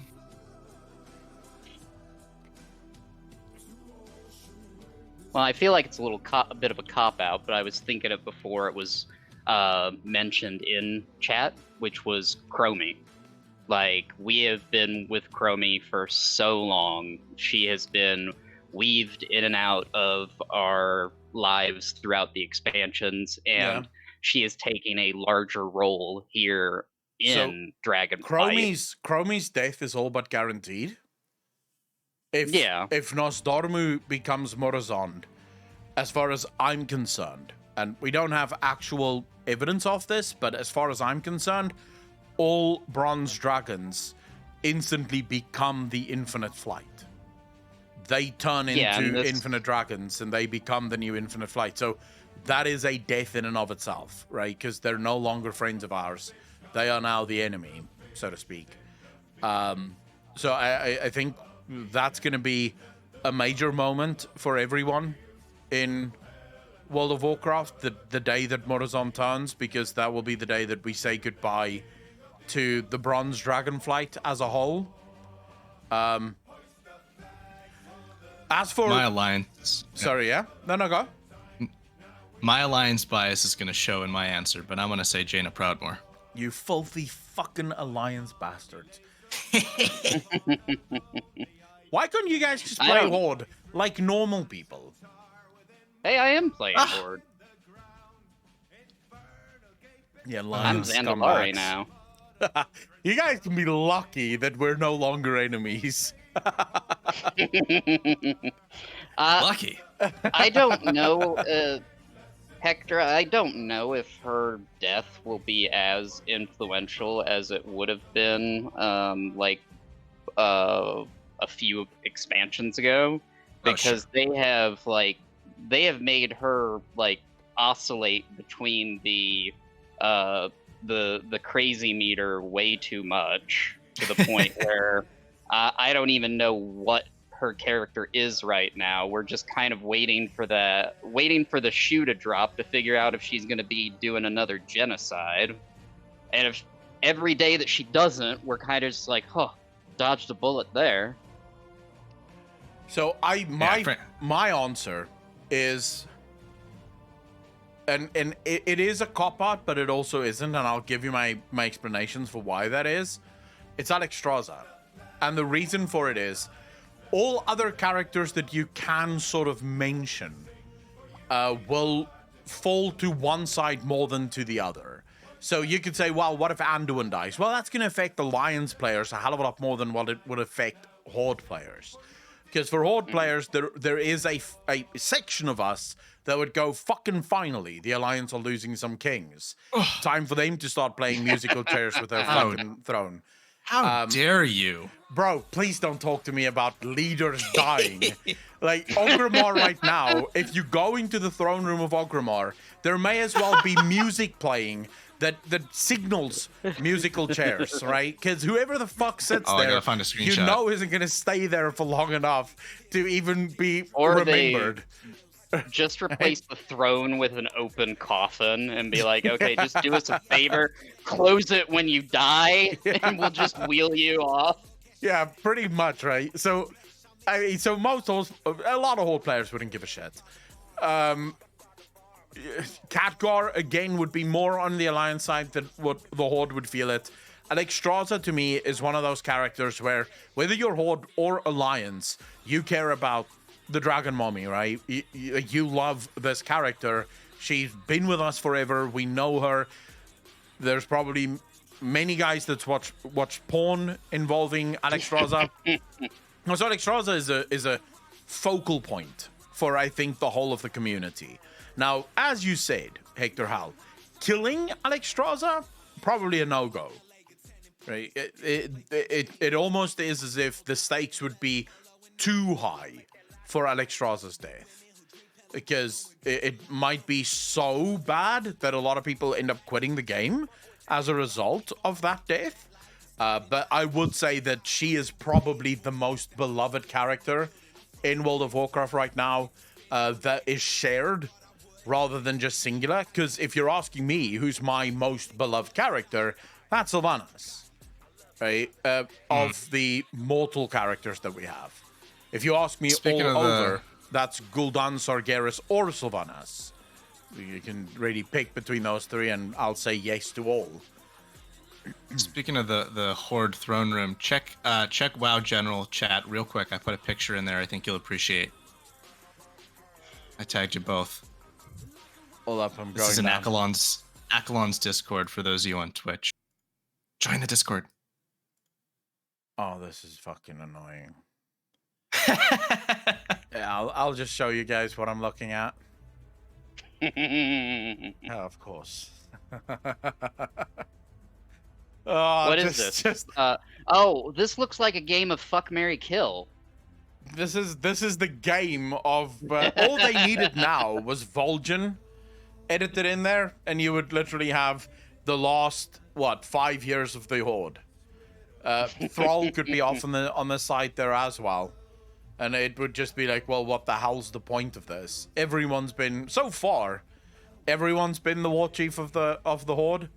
No one survives, right? This job, you could not take out life insurance even if you were a billionaire when you become the war chief of the Horde. Like, you walk into any insurance company and go, right, I just got a new promotion. I would like some life insurance. They go, what's the promotion? Well, I just became the war chief of the Horde. They would go, get the fuck out. We're not giving you shit, bro. Moment of appreciation for Sarnok the Mystic's reaction in this screenshot, looking absolutely confused.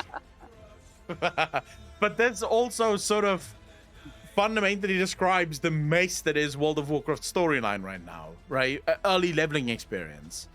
Because in the early leveling experience, you run into Orgrimmar and you see characters that is dead, shouldn't be there anymore, or are traitors, and you're just like, what the hell is this? This makes no sense. This entire story is a mess. So yeah, I mean, there's a lot of work that needs to be done there. That Mystic is like, whoa, those mushrooms are kicking in. Yeah, he's got blur already. Anyways, Hector Hall, I really appreciate the question, bro. Absolutely, man. Thank you so much. It's always very insightful. Next week, we're gonna have to do those what ifs, because we've been wanting to do the what ifs for a while now, and I love what ifs because you never know where the story could go. But I really appreciate it. Or where importantly, it could have gone. Exactly. That's the thing. And there's so many great what if moments in World of Warcraft. As Miku just said there, what if Akko continued Final Fantasy 14? Yeah, what if, right?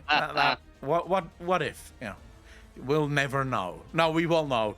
I will eventually continue it. But I have to keep you guys engaged, right? This is how you do it. You get people to subscribe, and then you keep promising that you're going to give them that ultimate release. They just need to stay subscribed. You know, keep giving them money.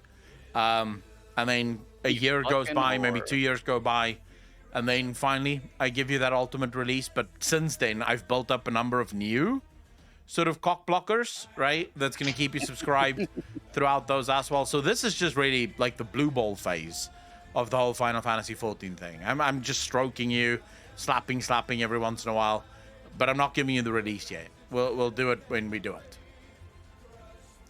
Hector Hall, I really appreciate the question, fam. Take care of yourself, bro. That's the both of you. Peace out, man. Can I also just very quickly say to the GL Prime, thanks so much for the follow, man. Really appreciate it. Welcome to the channel. And then also to Greek Satyr or Satyr. Thank you so much for the Prime sub, dude. Really appreciate that. Welcome to the most degenerate chat on Twitch. Thank you, thank you, thank you. I very much appreciate it. Ladies and gentlemen, I do believe this concludes our foray into Q&A. I have to go because we have the podcast, the Patreon podcast coming up. Next week, though, there will be a return of the Shill Show. This will be over on YouTube. I have not decided which day yet, but one day a week we'll do the Shill Show back on YouTube, where we'll talk about WoW lore, WoW theories, and all the rest of them. The Q&A will stay. There's still going to be a Q&A every week, but the Shill Show will be making its return, especially since there's a lot of lore now, again, that I care about and that I want to talk about. So look out for that one.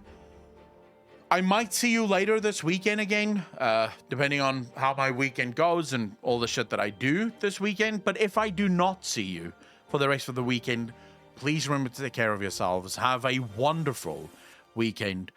And as always, ladies and gentlemen, be kind to each other. Be good to each other. And I will see the patrons and the YouTube members in a few hours when I upload the podcast.